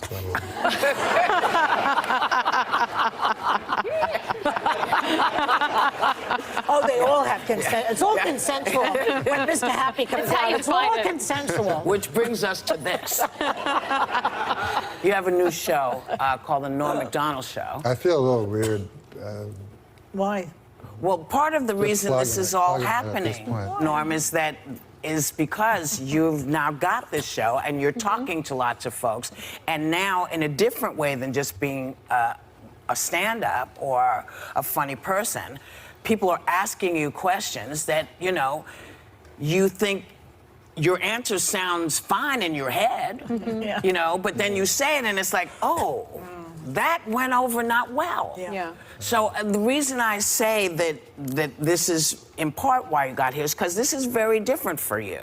The conversations that you're having with folks, they're asking you questions that would not that we would talk about, you and I would talk about, but you know, they're not for public consumption. Right. And I know what you mean, but you know, when you're talking to a whole bunch of folks, they may not know what you mean because they don't know you. So tell me, what's going to be different about your talk show? Because I'm told you're not doing any politics, which is probably great. You know, you're not talking about heavy stuff. What are you talking about? Stuff with guests that have to do with their lives and, you know. I'm just talking about, well, we wanted the show to be not time-stamped because it's on Netflix. Right. And Ted wanted nothing topical. Right. So that's good because I don't really know anything topical. And so we just talk about, you know, People's eternal lives. questions of. that But it's people edgy think anyway. I about. saw a clip. You asked Drew Barrymore if she misses cocaine. Am I right? Oh yeah. So, you know, it's an edgy show anyway. Yeah. Let's see what happens. But well, it's congrats coming and on. good luck. Thanks. You know, listen, thanks for coming to us to talk to us about this. Well, I hope you know? I hope that I didn't offend any of you guys. Not at all. No. But all 10 episodes of your show, the NORM MACDONALD Show, has a show premiere on Netflix tomorrow. So lots of interesting guests from, you know, Drew Barrymore, as you said, to Jane Fonda, to David Letterman. Yeah. Really quite different and quite new. Thanks for hanging with us. Thank you. We'll be back.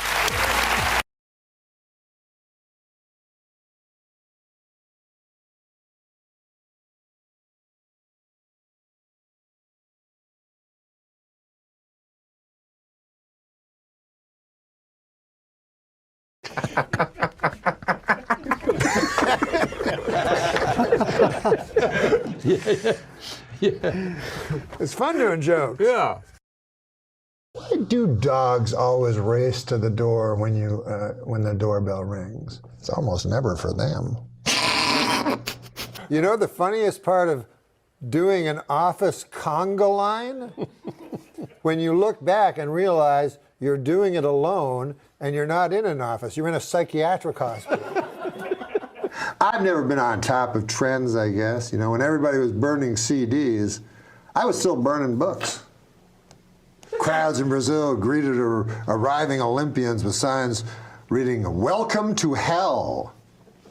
I had a wild night last night, boy. I was in an orgy. It was me, my iPad, my laptop, and TV while my phone watched. It's more of a comment, really.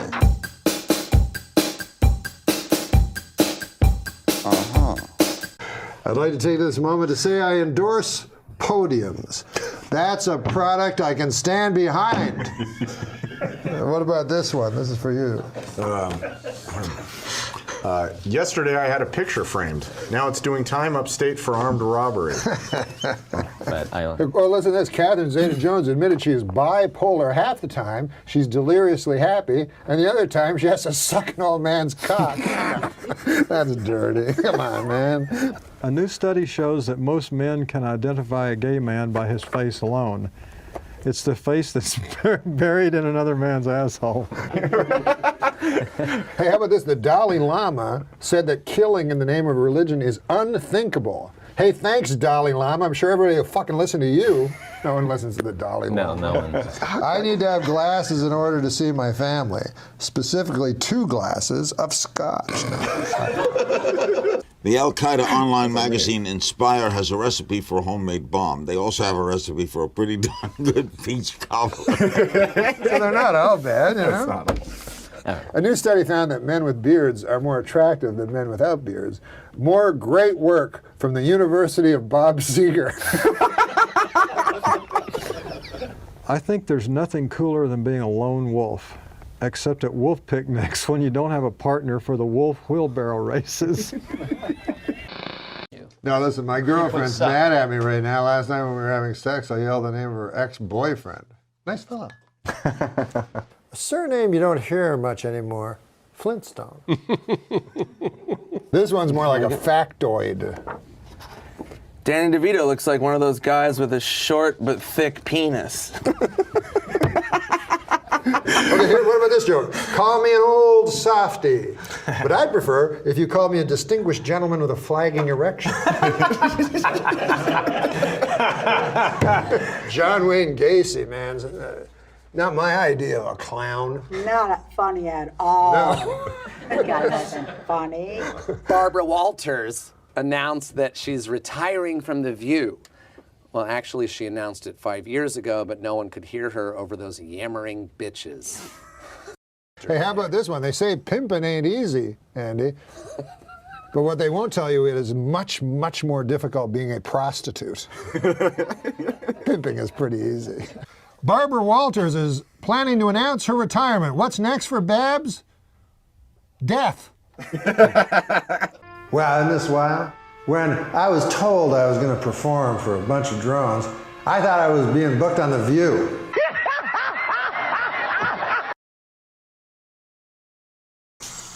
You ever read a book? Oh, you read that communist thing. Yeah, I read the Marxist manifesto. Who was the better man?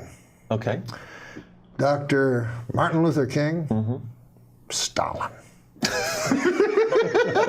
Hey, by the way, I've noticed the term adult toy always refers to something you can shove up your asshole, and never like a big race car, like for a grown-up. Another good observation. Growing up, I never would have believed that one day I'd need a computer just to masturbate. It is strange when you think about it. In my opinion, if you're going to fight the war on terror, a good place to start would be this nation's haunted houses. You know, I may have told you this, but my doctor's getting very rude. The last time I went to him, he said, open your mouth and say oink. I remember, sometimes they get so PC about these things. That movie, The Last of the Mohicans, and they had a big protest. Apparently they weren't using any actual Mohicans. Anyways, white girls who wear big hoop earrings may be guilty of, quote, cultural appropriation. And they risk getting a curse put on them by peeved gypsy fortune tellers.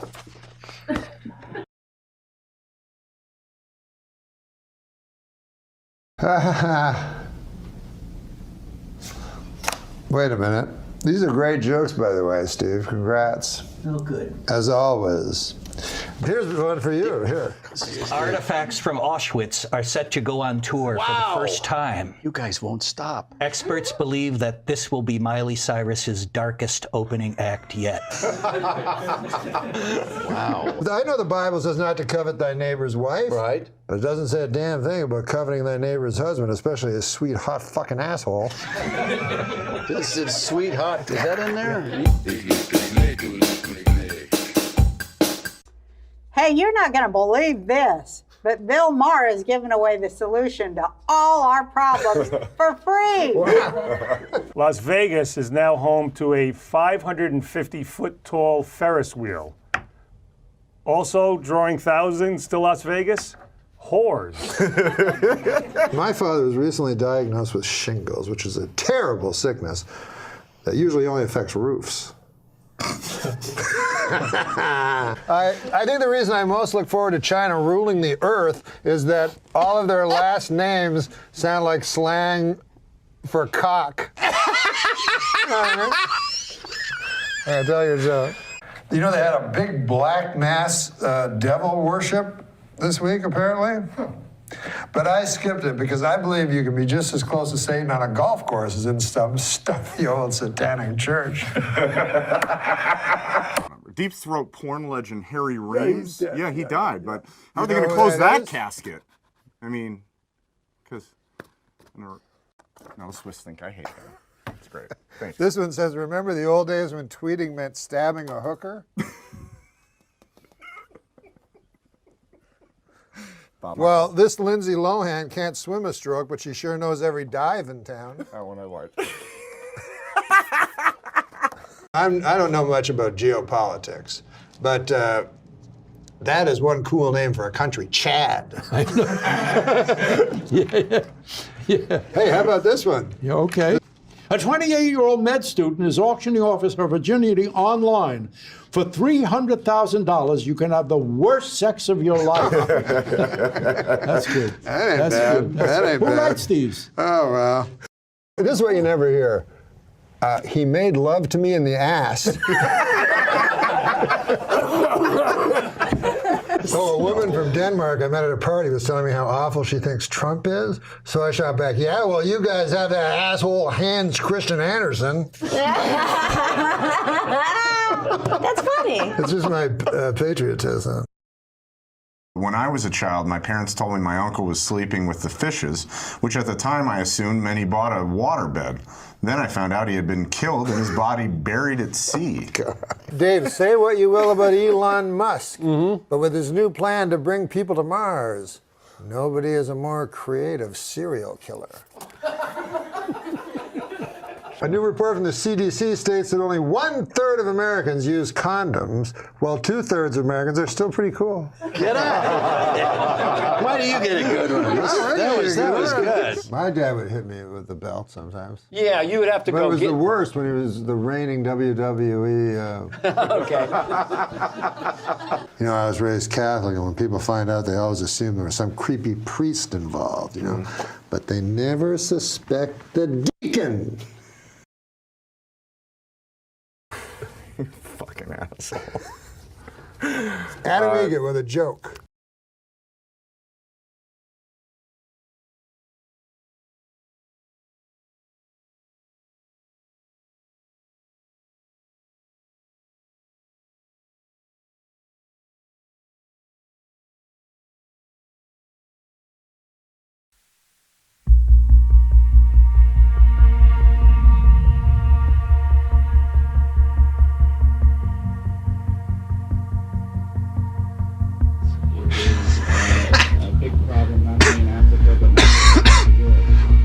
You've been thinking about your mortality a lot lately, or? Well, yeah, I mean, you turn 70 and it's you can't run from it. Ah, fuck, I was hoping you could. Sports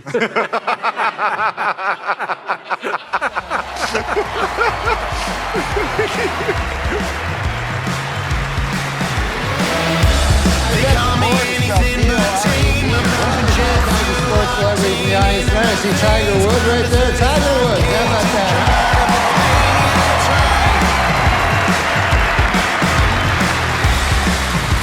Come on, Norm, and thank you for everything.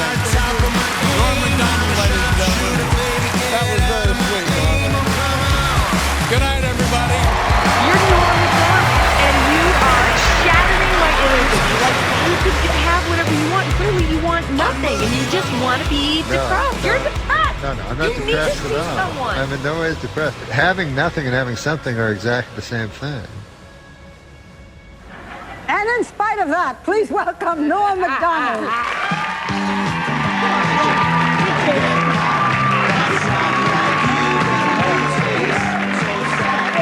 All right, what's up, man? Okay, Norm, you're Canadian. Yes, I am. So what do you think of this whole presidential mess? I think we should get the homicide out of the White House and get like a fresh start, because we don't want any more murderers. I told the murderers. Yeah. Oh, Clinton, he murdered a guy. Yeah, you know, we're not allowed to. You're not allowed to put out no. Do you never hear that? No. Listen, we don't need I to don't want talk to get about into this. this, and I don't want to hear it, and this is not the place to make those accusations, and you're supposed to be funny. Let's get on to it. I thought it was a matter of record. Shut up. Shut up. Look, let me do this, okay? Norm is the reason that I ever wanted to do Weekend Update, and so tonight we thought we'd turn the last few jokes of Update over to Norm. Thanks, I'm Norm MacDonald, and now the fake news. Well, it is finally official. Murder is legal in the state of California. Norm is a stand-up comedian, perhaps best known nationally for his 4-year stint as Weekend Update anchor, which ended when he was fired for refusing to adapt his comedic style and ease up the jokes on certain topics. But doing things his way is really the story of his life. I only know of Norm from the last few years, after seeing several YouTube clips and then reading articles and becoming more and more mesmerized the more I dig into the guy. And I'm not telling any tales out of school when I say Norm is the most refreshing Hollywood persona I've yet to come across. Because it's funny with Saturday Night Live, isn't it? The people that either they go on to huge fame or they fizzle into oblivion generally. Yeah. And it's... Then there's me. And then there's you. No, but... It won't go away. You know where I differ from a lot of people? When I... Really? Insanely different from everyone else. Andy, you said something once. You said to me, that guy doesn't care in a way that frightens me. You just throw stuff out there, then you get everyone worked up, and then you go, nah, and then you give... I'm a provocateur. The originals stand out the most, and they stay with us long after they're gone, and there was no one more original than Norm MacDonald. He had this seeming indifference about whether the crowd liked it or not. He was going to do what he was going to do. He became the first defensive player to win the Heisman Trophy. And congratulations, Charles. That is something that no one can ever take away from you. Unless you kill your wife and a waiter, in which case...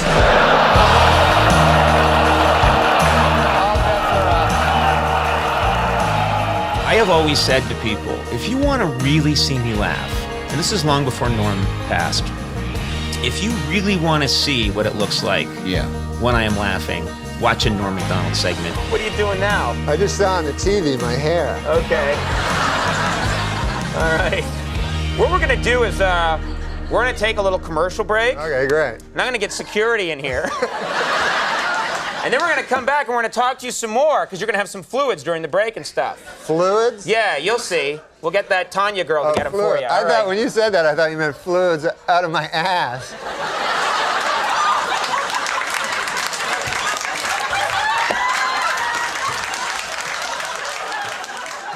Play the dumb guy, you know? Play the everyman. Nobody likes a guy smarter than them. That's the worst guy you can be. A guy smarter than the audience. They're gonna hate you. And so I meet celebrities, and I know as soon as I shake their hand, I know, hey, there's a dumb guy. You know, because I'm a dumb guy myself, and I got that. You know how gay guys have the gaydar? I'm like that with dumb people. I'm like, hey, how's it going? Hey, I could have a conversation with you, man. This act, coming from a guy who graduated high school at 14, enrolled in college to study math, and by all accounts was extremely well-versed in Russian literature. He would pretend like, oh, I'm reading Dostoevsky, what is it? Dostoevsky, you know, like, pretend he didn't know who it is, you know? He also broke character once and won the $1 million prize on Celebrity Millionaire, but Regis basically talked him out of the final question. Tell me what you want to do. I think Pinehurst is too obvious, so I guess I will say what's the matter? Greenbrier. What are you making that face for? Did you say Greenbrier? Yeah. You would have won $1 million, but 500,000. Come on, be happy. Norm is first and foremost smart, next funny, and thirdly, most importantly perhaps, endlessly appealing. Why doesn't a guy like that get to have an hour every night? My sister texted me the day after he died. I was at the show and I was in your office. You weren't there. And Norm MacDonald walked in and I introduced myself and he sat down and talked to me for an hour and asked me questions about myself and made me laugh a lot. And she said, nobody in your business has done that before or since. Right. Like he was like deeply, deeply polite, deeply, deeply concerned with the person that he's talking to. An audience, not so much. Now, I was there for one of the greatest Norm moments in comedy history, which is Norm MacDonald was kicked out of the state by the governor. Many were disgusted, some were delighted. I heard you had to write a new act for the Midwest. Oh yeah, no, I did this gig in Iowa, and it was too dirty. People are grabbing their kids, running up the aisle. I never saw a place clear out. It looked like a fire alarm was going off. But the college students were staying, and they were howling with laughter. I'm told that 80% of the audience walked out. What could you possibly have said to them? What it was there was moms and dads and little kids in the audience, right? That's what they didn't tell me. I would never do anything dirty in front of children. No. And there's thousands of people there. And it's billed as family night. Family night. And they give us a big speech. And they're like, no cursing. And no sexual agenda jokes. Okay. Then Daryl Hammond goes up and does impressions. He's completely, it's going great. Yeah. I go up, do my 20, feel great. Norm goes up, and the place goes nuts. Little kids. And I'm not exaggerating. Yeah, well, what did you say to them? I was just talking, like, I don't have my stand-up act, I just talk about whatever I'm thinking about. So at the time, it was about having sex with an animal. But it wasn't like weird. It was like I'm not in favor. I'm not in favor. Yeah. That's what he starts off with. So I go, Daryl, you gotta come see this. And he's going, and he won't stop. People start like looking around, like, people are like, what's going on? Old people, little kids lining up. Okay, so everyone got up and left. Now, did they pull the plug on you? I mean, or was some people left sitting in the chairs? No, there was I think there was 2,000 people, and then 1,800 of them left. And then another 200 liked me. Right. So they were really happy at the end. They thought it was cool. Like, I didn't even know anything was wrong. So then this guy goes, do you think your act is obscene? You know? So then I said, I said, no, I think what's obscene is there's like kids dying in Vietnam, you know? And then he goes, there's no war in Vietnam. You're like, you're all mad at us. Maybe the funniest thing about this story is that there's a 1997 Rolling Stone article where the writer, he's doing like an SNL article or something. So he's in Norm's office and he notes that on Norm's bulletin board, there's only 3 things, one of which is a letter from the assistant athletic director at Iowa. And it's basically a disinvitation from a charity golf event, which Norm was supposed to play in the next day, but his stand-up was so offensive that they uninvited him, and then Norm put this on his bulletin board like a trophy. Because he literally, like, he just didn't care. He really didn't care. People say that, and they're lying. No, he really genuinely didn't. Didn't care. I mean, watch his roast, watch his talk show appearances. He doesn't give a At my roast, he says, Saget, I can't roast you. You're my friend. And I go, Norm, just do it and curse a little bit. I don't want to curse. I'm going to read jokes from a 40s joke book. There was silence in the room. No, I think that that Bob should join the Ku Klux Klan. And that's not because he's racist. He's not racist. It's just that he'd look a lot better with a hood over his head on account of his face.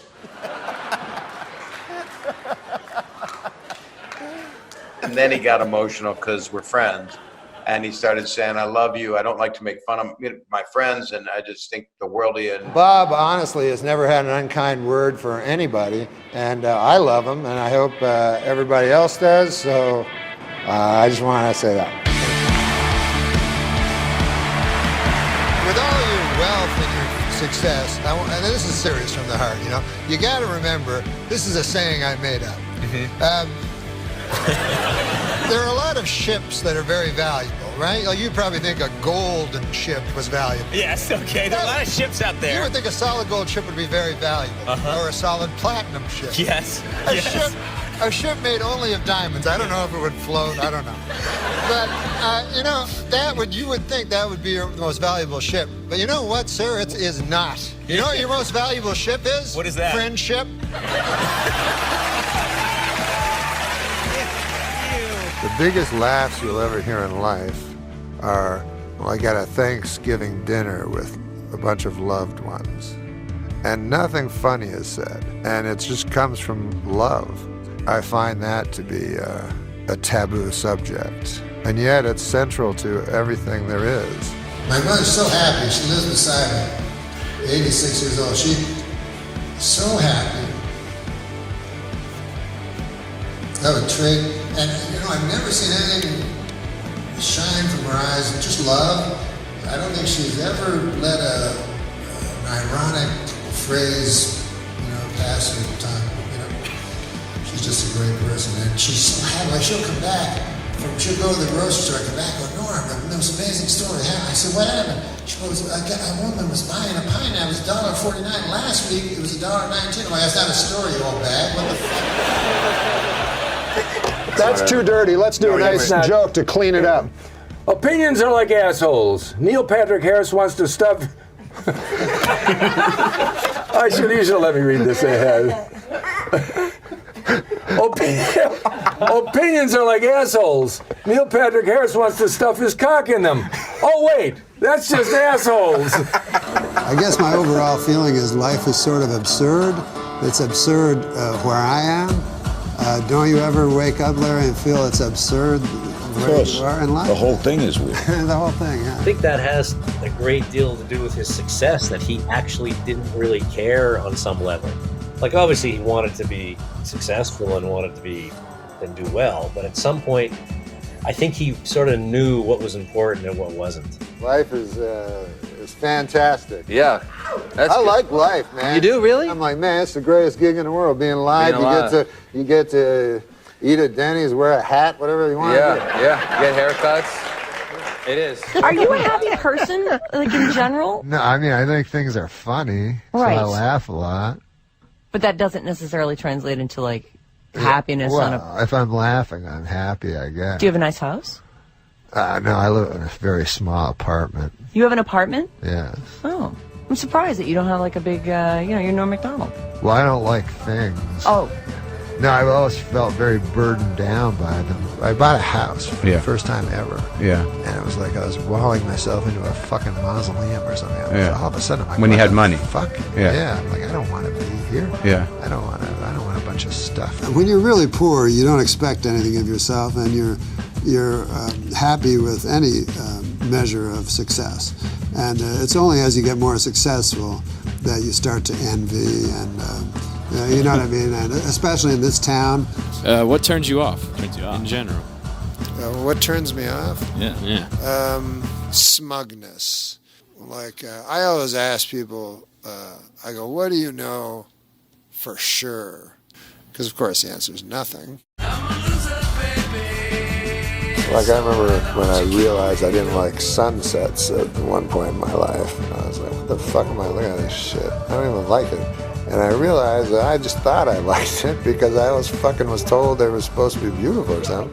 But you just have certain moments in your life where you come to for a second with some lucidity. I stumped a fucking psychiatrist once. I said to the guy, because I was fucking gambling all the time, shit, right? I had a gambling addiction. He said, you're using gambling in order to escape your real thoughts. You know? Mm-hmm. And I said to him, isn't that why you do everything in life? And literally, I stumped him. He had no answer. He was like, ah. And then he recovered and tried to make it. But isn't that why you do everything? Yes. So you're not sitting at home thinking about what was what's your, really going to happen to us? where it all ends? What was your gambling poison there? What did you enjoy? Sports gambling. Yes. But like when I watch a game and I have a bunch of money on it, then I can understand what's going on. Nothing's ambivalent or anything about it, you know. And there's stakes. There's stakes. Like, I went broke like a few times when I actually had lots of money. Gambling. 3 times. Gambling. With gambling, yeah. And I mean broke, dead broke. Have you ever texted with Norm? No, I haven't, no. He just goes, he waits days, and then at 3 a.m, David, hello, it's me, Norm. I go, Norm, what are you doing? Are you answering me from 4 days ago? Is that what you're doing? Dave, it's Norm. Do you like money? Yes, Norm, I like money. Why? Would you like to have more money than all your wildest dreams? Yes, I would. And then an hour later, would you like to walk into a dealership and point to a car and then just buy it? I go, of course. How? And then 3 hours later, bet the over in the Blackhawks game in the first quarter. I did a stupid thing one time. Okay, he's ready to talk. We're at Atlantic City. On the boardwalk, I threw $60,000 into the ocean. What? No way. Yeah, to quit. That was my thing. I'm going to quit. Why did you just quit and keep the 60? It was supposed to be like I felt like I was in a movie. Wow. How do you do that? Well, you kind of at the end of it, it's happening. Yeah. Because it does it's exhausting. Yeah. To be obsessed with something. Right. So you are, I guess, trying to do it, trying to finish it off. Right. Finally. Because if you have $450,000 in the bank, and then you lose $400,000, you go, fuck it. I don't want to fucking have $50,000. And you did that 3 times. 3 times in my life, yeah. When I was very young, I was very, very, very shy and very afraid of everything. Aren't you still afraid of everything? I am. No, I'm not afraid of everything. I'm afraid of very few things. Like what? Illness, death. And he won't be fully appreciated until he's dead. Ladies and gentlemen, the great Norm Macdonald. Who knows, I mean, who knows how you're going to die? I mean, we all know now. But think back a week ago. It really sticks out, but again, people don't identify it as great at the beginning, I guess, like your parents. Yeah. But the other comics did. Yeah, other comics just knew it was different and that I didn't waste any time. When you tell a story, you can have 5 minutes without a laugh and people are still interested in the story. But when you're telling little one-liners, you're kidding me. Somebody in the control, what did he pass from? It was cancer. Has he been had sick? Cancer? 9 years. He's had 9 years of cancer? He kept it a secret from his family. And friends.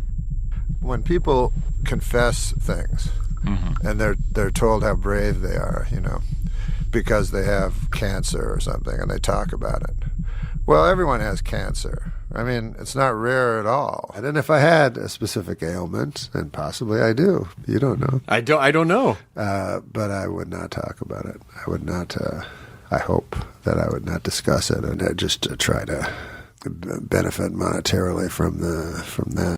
When Norm passed, it was widely reported that he had been diagnosed with cancer 9 years prior, in 2012. And when making this video, I came across a little more info. A few people who knew him at a much younger age say he battled cancer his entire life. The only thing I could find strong evidence of is his stomach cancer he had in 1986 that actually kept him from doing comedy for over a year. This is a recount from Laura Ray, a comedian who was friends with Norm back in 1986. And then, lo and behold, then he came in, I remember, late one day, and he goes, hey, I'm sorry I'm late. I was throwing up blood, right? And we're like, Norm, that's not good. Go to the hospital. And so Norm went to the hospital, and it turned out he had stomach cancer. And they took out, I think, almost half to 3/4 of his stomach. And so during that time, it was very difficult. And we thought that Norm was going to die. And I think he did come close to dying. And part of the checking of the abdomen and the rubbing of the belly was from that initial bout of cancer. I think partially it's comfort and partially it's just, you know, there's still a bit of residual kind of pain and tightening. But Norm never lost to cancer. He beat it at least once. And the last instance ended in a draw. Because in the old days, they go, hey, that old man died. Now they go, hey, he lost his battle. That's no way to end your life, you know. What a loser that guy was. Last thing he did was lose. And I'm pretty sure, I'm not a doctor, but I'm pretty sure if the cancer dies, I mean, if you die, the cancer also dies at exactly the same time. So that, to me... But he didn't know anything, so... Right, he didn't, but looking at that picture didn't terrify him that he didn't exist.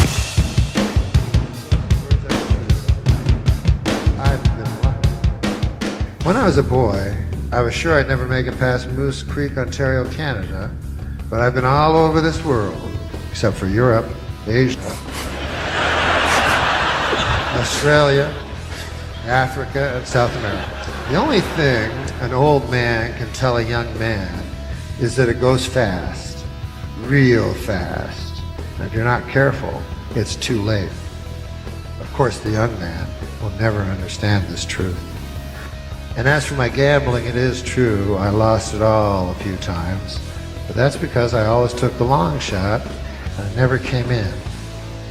And if you're at the table, and you're rolling them bones, and there's no money in playing it safe, you have to take all your chips and put them on double six, and watch as every eye goes to you, and then to those red dice doing their wild dance, freezing time before finding the cruel green felt.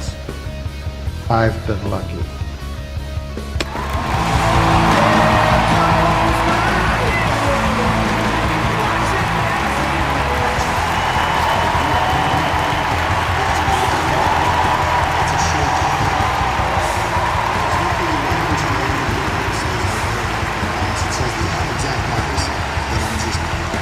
Like my friend Billy Joe Shaver, an old country singer, he said, I'm just an old chunk of coal, but I'm going to be a diamond someday. When I have my funeral, you know, Yeah. and you know, most of these funerals, crying and sad and everything like that, and that's what I'd like, you know. I don't want, I've heard of other ones, let's have a party. Whoa, whoa. No party. There'll be a lot of party days later. But right now, I'm dead. I mean, you know, people should be talking, crying. And that's the way it is, folks. Good night and good luck. It's about your friend. Hey, you're not going to believe this, but Bill Maher is giving away the solution to all our problems for free. He is, isn't he? Yeah. Norm MacDonald died yesterday. Did you know Norm well? Well, not well. No one knew him well. Yeah, no one knew him well. I worked with him. I spent a great deal of time with him, and I feel like I never knew him at all. But huge fan. A guy who was not afraid to be too subtle for most people. That's ballsy. You know? He did the jokes he wanted to do. I love that. You believe in Lord? I do. You do? Are you religious? I believe in God. And I do too. That's as far as I go. Yeah, me too. And I don't need your buddy Bill Maher telling me I'm an idiot. I don't like when atheists say all that shit. It pisses me off too. I'm glad you said that. They don't know shit either. So I want you to shut your fucking mouth. Yeah. So who asked you? I've never got the answer to the one question, which is why? Why Connecticut children? Why? Why a bomber in Boston? If there is a God, he's omnipotent. Yes. If he's omnipotent, he could prevent it. Yes. Why didn't he prevent it? I don't know, man, but you got to don't stop get in. hanging out in that hot tub with Bill Maher all the time. It sounds like you got a God-shaped hole in your heart. What the hell are you talking about? Interesting thing. Some comedians, Larry, I feel, a comedian, what he should be doing is being funny. That should be his goal, to be funny. I feel some comedians, their goal is to be smart. And the funny is like a collateral thing. They want to be seen as smart. Your friend Bill Maher, for instance, you know, he wants to be seen as an intellectual. Dennis Miller. Nobody likes a guy smarter than them. That's the worst guy you can be. A guy smarter than the audience. They're going to hate you, you know? Yeah, it's a very good observation. All right, let's talk a little bit about China because, Paul, you are an expert. This is your book. As you can see, it looks like many of the menus that you get in restaurants. I said it had to look like a Chinese menu. It really does. It must look like exactly like a menu. But I know you know a lot about it, and I don't, but here's what I think. Don't be silly. I heard you speaking Mandarin backstage. Clinton just re-upped the most favored nation status, which some people have said we shouldn't do. They say we should break off relations with China because China, admittedly, has, you know, as bad a human rights record as Don King. I don't know. It's just bad. But China is a very isolationist country. Historically, they built a wall. I don't know if you know that. And if That's the Berlin Wall. No. That's a different wall. That's in Egypt. And if we break off with them, I think they'll just say, well, the hell with you, and go on doing what they're doing anyway. I think the only way to bring them into the family of nations, and I know this is what the president says, but not just this president, many others, is to engage with them. Why is that wrong?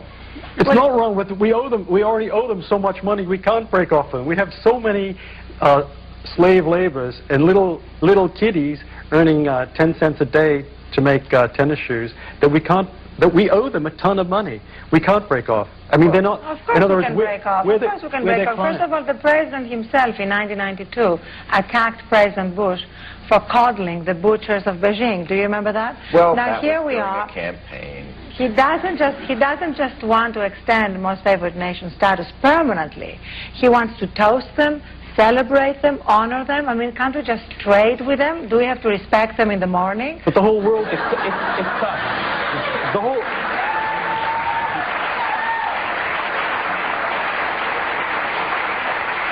I agree. I don't know why they're the most favored nation, but we do owe them a ton of money. The fact is that they make stuff for the whole world. Every Christmas decoration in the whole world is made in China.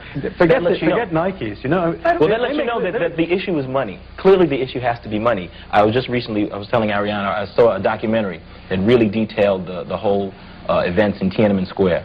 I mean, and this was some really deep stuff. And if anyone saw that, you know, they would say, well, this is wrong. How can we support any regime or any government that supports this? It was like 2 weeks of Kent State, you know, day and night. But when it's not like, but Kissinger clearly the issue's money. Kissinger approved of Tiananmen Square, so did Al Haig. Yeah, but Everyone's so saying what? I mean, doesn't make it right. no, it's not right. No, it's not right. I think it's despicable. I think it's an abomination. I think it's an abomination. I don't think we should give them most favored nation. I agree with you. But why not? Because if we break off, other people will trade with them, and they won't change. Everyone trades with them. Isn't it hubris to think that we can change China any more than China could change us by making campaign contributions? Do you know what's the percentage? Well, we're bending. It's not just that we're not doing anything. We're bending over.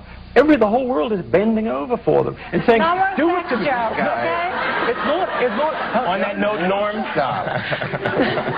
But it's a fact. It is a fact. It is a fact. Because Clinton has a single-faceted policy, which is just trade, nothing else. But also, do you know what percentage of our exports goes to China? Just 2%. So this is a big myth that somehow exports. Yes, the only 2%. That's not much. And on top of it, please explain to me why we don't give most favored nation status to Cuba, Vietnam, Cambodia, Laos, but we give it to China. It doesn't make any sense. Because they got money. Cuba, it's bucks. Just like what about Saudi Arabia? They have human rights violations there, but they have oil. We don't even hear a peep out of that. Well, that's where it's uneven. The policy is clearly uneven. And, right. I mean, you'd think that someone should come out and say this is what it is. But what I find amusing is that no one knows. If people approve and say, Tiananmen Square, that's all right. But they don't know how many people got killed. They say, it's all right, might have killed a few. But no one, even Kissinger, brain that he is, doesn't know how many people got killed, but saying, it's okay. Lee Kuan Yew of Singapore, they said, it's okay, you have to disperse the students. No one knows how many got killed. Well, how many, Mr. Expert? Well, I don't know. That's the whole point. If I knew. I'll tell you why nobody knows, because people forget a very important thing. The Chinese are a lot smarter than us. So it's hard to criticize. But some things we excel at that they don't. I mean, one thing they I have never seen a Chinese guy in a porno. You know what I mean? I got to take a break. We'll be right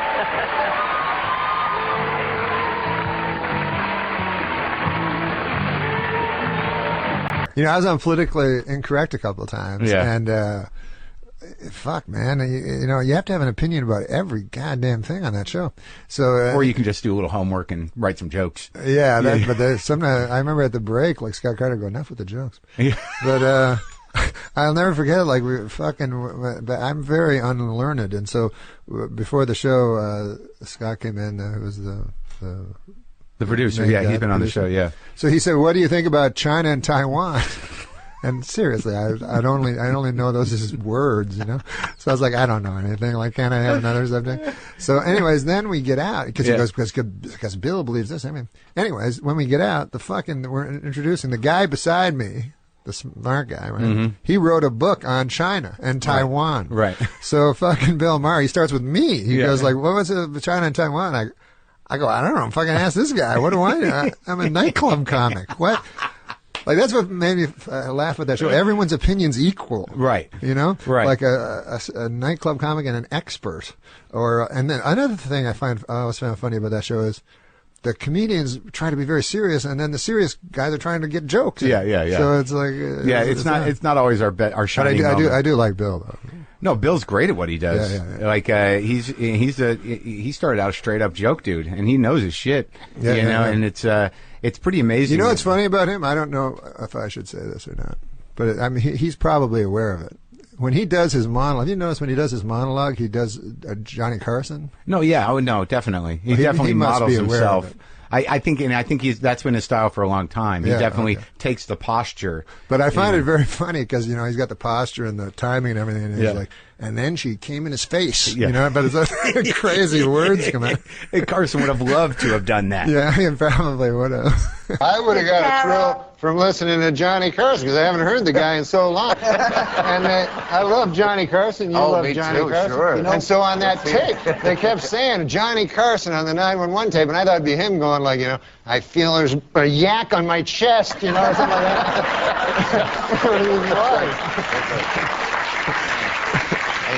A spider monkey just peed on me. Can we get the paramedics here? But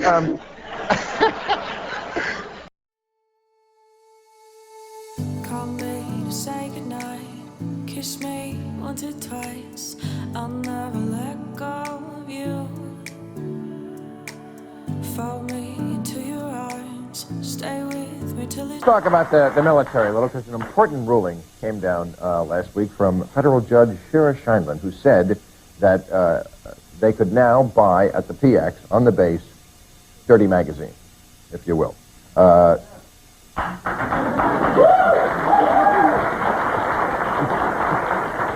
Big military support here. Yeah. It's a big military state. There's some deprived military personnel we can see. She also included videos in the ruling saying they were also protected by free speech, although the plots were kind of thin. Anyway, it was called the act that she overturned was called the Military Honor and Decency Act, which for years had banned the selling of this kind of material because they said in that act that they thought it would encourage sexual harassment.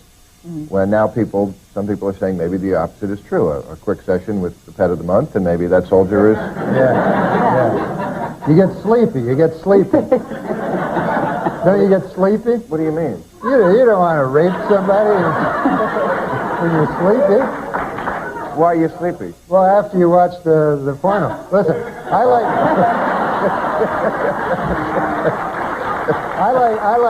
Norm, you have a strange metabolism. Maybe it's those B12 shots you got. Right. No, You're in high school. I like porno as much as the next guy, you know? And I probably like it... I probably like it 100 times as much as the next guy. But although, you know, I have been watching... this is amazing, because porno is my favorite kind of movie to watch. And yet... I've seen some pornos lately that my buddies have shown me. Have you seen these ones with all male casts? Gay pornos, they're called. These things are horrible. And there's thousands of them. They make thousands of them. They have not made one good one. And I'll tell you what the problem with it is. Quite seriously. Yes, sir. Quite seriously, the problem with these gay pornos, and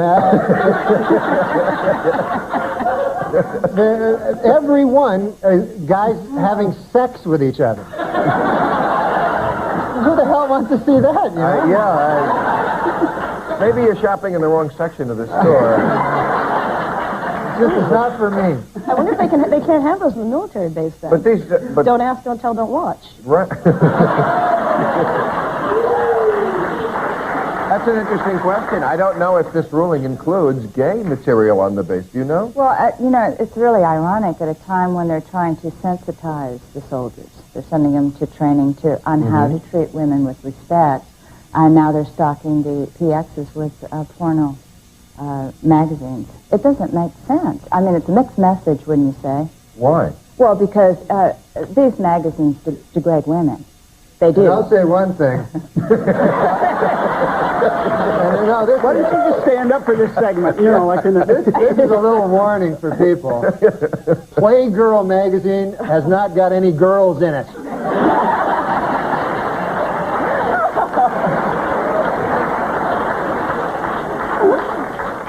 I give up. No, please, this hunk is done. But I don't see what's... You say, but they don't all degrade. You don't think Playboy degrades women? Well, I don't look at them. Obviously, I don't look at them. them. Well, then how can you speak I've with read authority about it, and I have a general idea of what's going on. Have you ever seen? Yes, I have, but I don't. I don't go out of my way to look for them. No, I don't. Well, Norm has some material. In yes, I'll ask Norm next time. I'll call him and. He's got thousands of videos. But they're all male. You might enjoy them. No. I also loved that I found out that he died after he died. Because to me, show business, we're here for you. You're not here for us. Now, I'm not judging anybody, but there are people who, whatever they're going through, they share it with the audience. Sometimes the audience loves that. I've never been in that camp.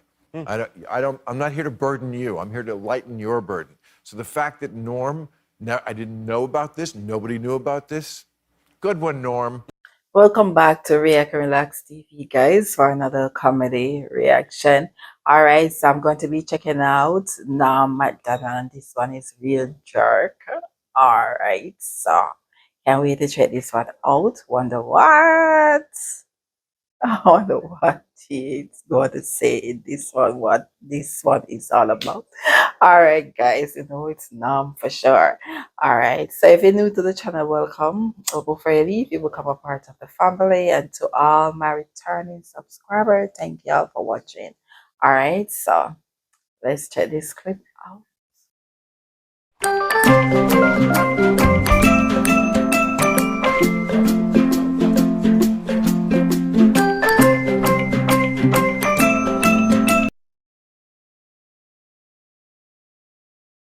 And Albert Fish was born on this day in New York City in 1870. Do you know the obituaries is concerning me? I'm a little worried because people are dying in alphabetical order. Who the fuck is Albert Fish? What? Who the fuck is Albert Fish? Oh, Albert Fish? I've never heard of that guy. He was known as the Gray Man. The Grain Man? The Gray the Man. Gray Man. The werewolf of Wisteria. I You know why he was known as the Gray Man? Because he was a serial killer. He slayed children and ate them. He's a cannibal. But when the police asked a woman to describe him, and she said he was gray in both appearances and demeanor. Very bad description. This is like Arsenio when it was woo. Yeah, woo. But But anyways. I'm pretending I know who Albert Gray is. I didn't. No, Albert Fish. Oh. You're a New Yorker. So anyways, he was a child rapist and cannibal, as I explained. When he's a child Jesus rapist, you try not to laugh when he looks at you. Oh, There's come something on, man. It's not funny. I know it's not, but I know you want people to laugh. When But you say Fish boasted that he had children in every state. Now, I would not boast about that. I don't think you would. I don't think you'd do it. Wow. But if you did do it, you certainly wouldn't boast about it. You'd keep the... A serial killer, a serial rapist who has children in every state and boasts about it. Exactly. Wow. Who would?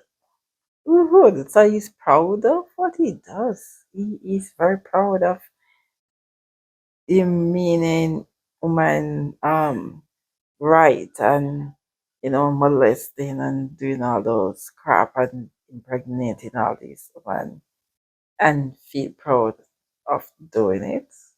Yeah. Take that to the grave with you. But he boasted. Wow. Well, they say they eventually sing like a canary. They do say that? About murderers, right? Yeah, they brag to a friend. When Norm bragged, sorry. But Fish, this is interesting. Fish chose his victims. What? He only chose victims who were either mentally handicapped. Now, don't laugh at this next part, please. You know he wants you to, right? No. If you laugh at this next part. Okay. And I'm not Fish chose victims who were either mentally handicapped or African American. What? Oh, come on. Why would you think that's funny? God damn, Fred. Jesus Christ, that was the worst part of the story. Okay, but why do you think he did that? What would be the explanation? Why would he only attack, why would his victims that he chose only be either mentally handicapped or African Americans? Because people in those days didn't care when those people were vanished. You're thinking like Albert Fish now. And prostitutes. That's why they That's right. Prostitutes. Exactly. Nobody really cares about prostitutes. Well, it's like that comedian that would rape people at comedy club. No, in colleges. Yes, Vince Champ. They always said his great gimmick was that people would think who did it, and they never, because he'd go on to another town and another college. But when people say, "What about the comic?" Maybe the worst gimmick a comic ever had. But anyways, but you were exactly right. That's why Albert Fish killed only mentally handicapped and African Americans. What about, okay. I thought you'd laugh at African Americans again, that they were. No, because I know him. I know he'll do something. That's outrageous. Well, it's kind of outrageous for you. But anyways, Fish tortured, mutilated, and murdered the youngsters. They were children with a meat cleaver, a butcher knife, That's just totally gross. Those totally give me a chill. Like, oh, wow. It's crazy. Very crazy. No jokes here. For sure. None. And a small handsaw. Hmm. God, you're... This is the topical portion? Yeah. This is the birthday. And then he solidified his reputation as the most vicious child slayer in criminal history.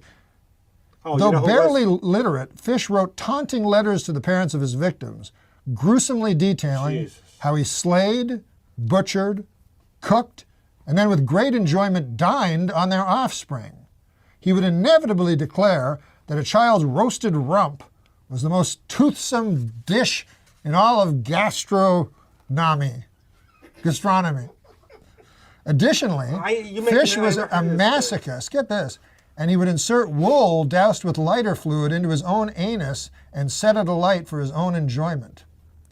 Fish was finally arrested, and he immediately began confessing to killing 700 children. Get out of here. Yes, and he was dizzyingly happy about it. Smiled as he described the grisly details of the tortures and the murders, appearing to the detectives, and one of the detectives said he appeared as the devil himself. Yeah. I mean, this Albert, this Sure guy was a was. real jerk. More than a jerk.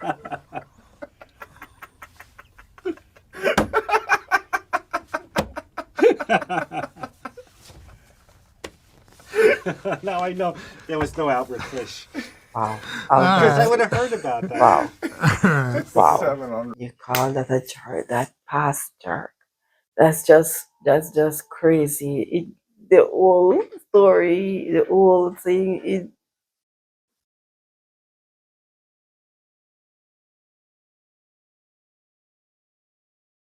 did Nam just make that up? Did Nam just, was that just a Nam story?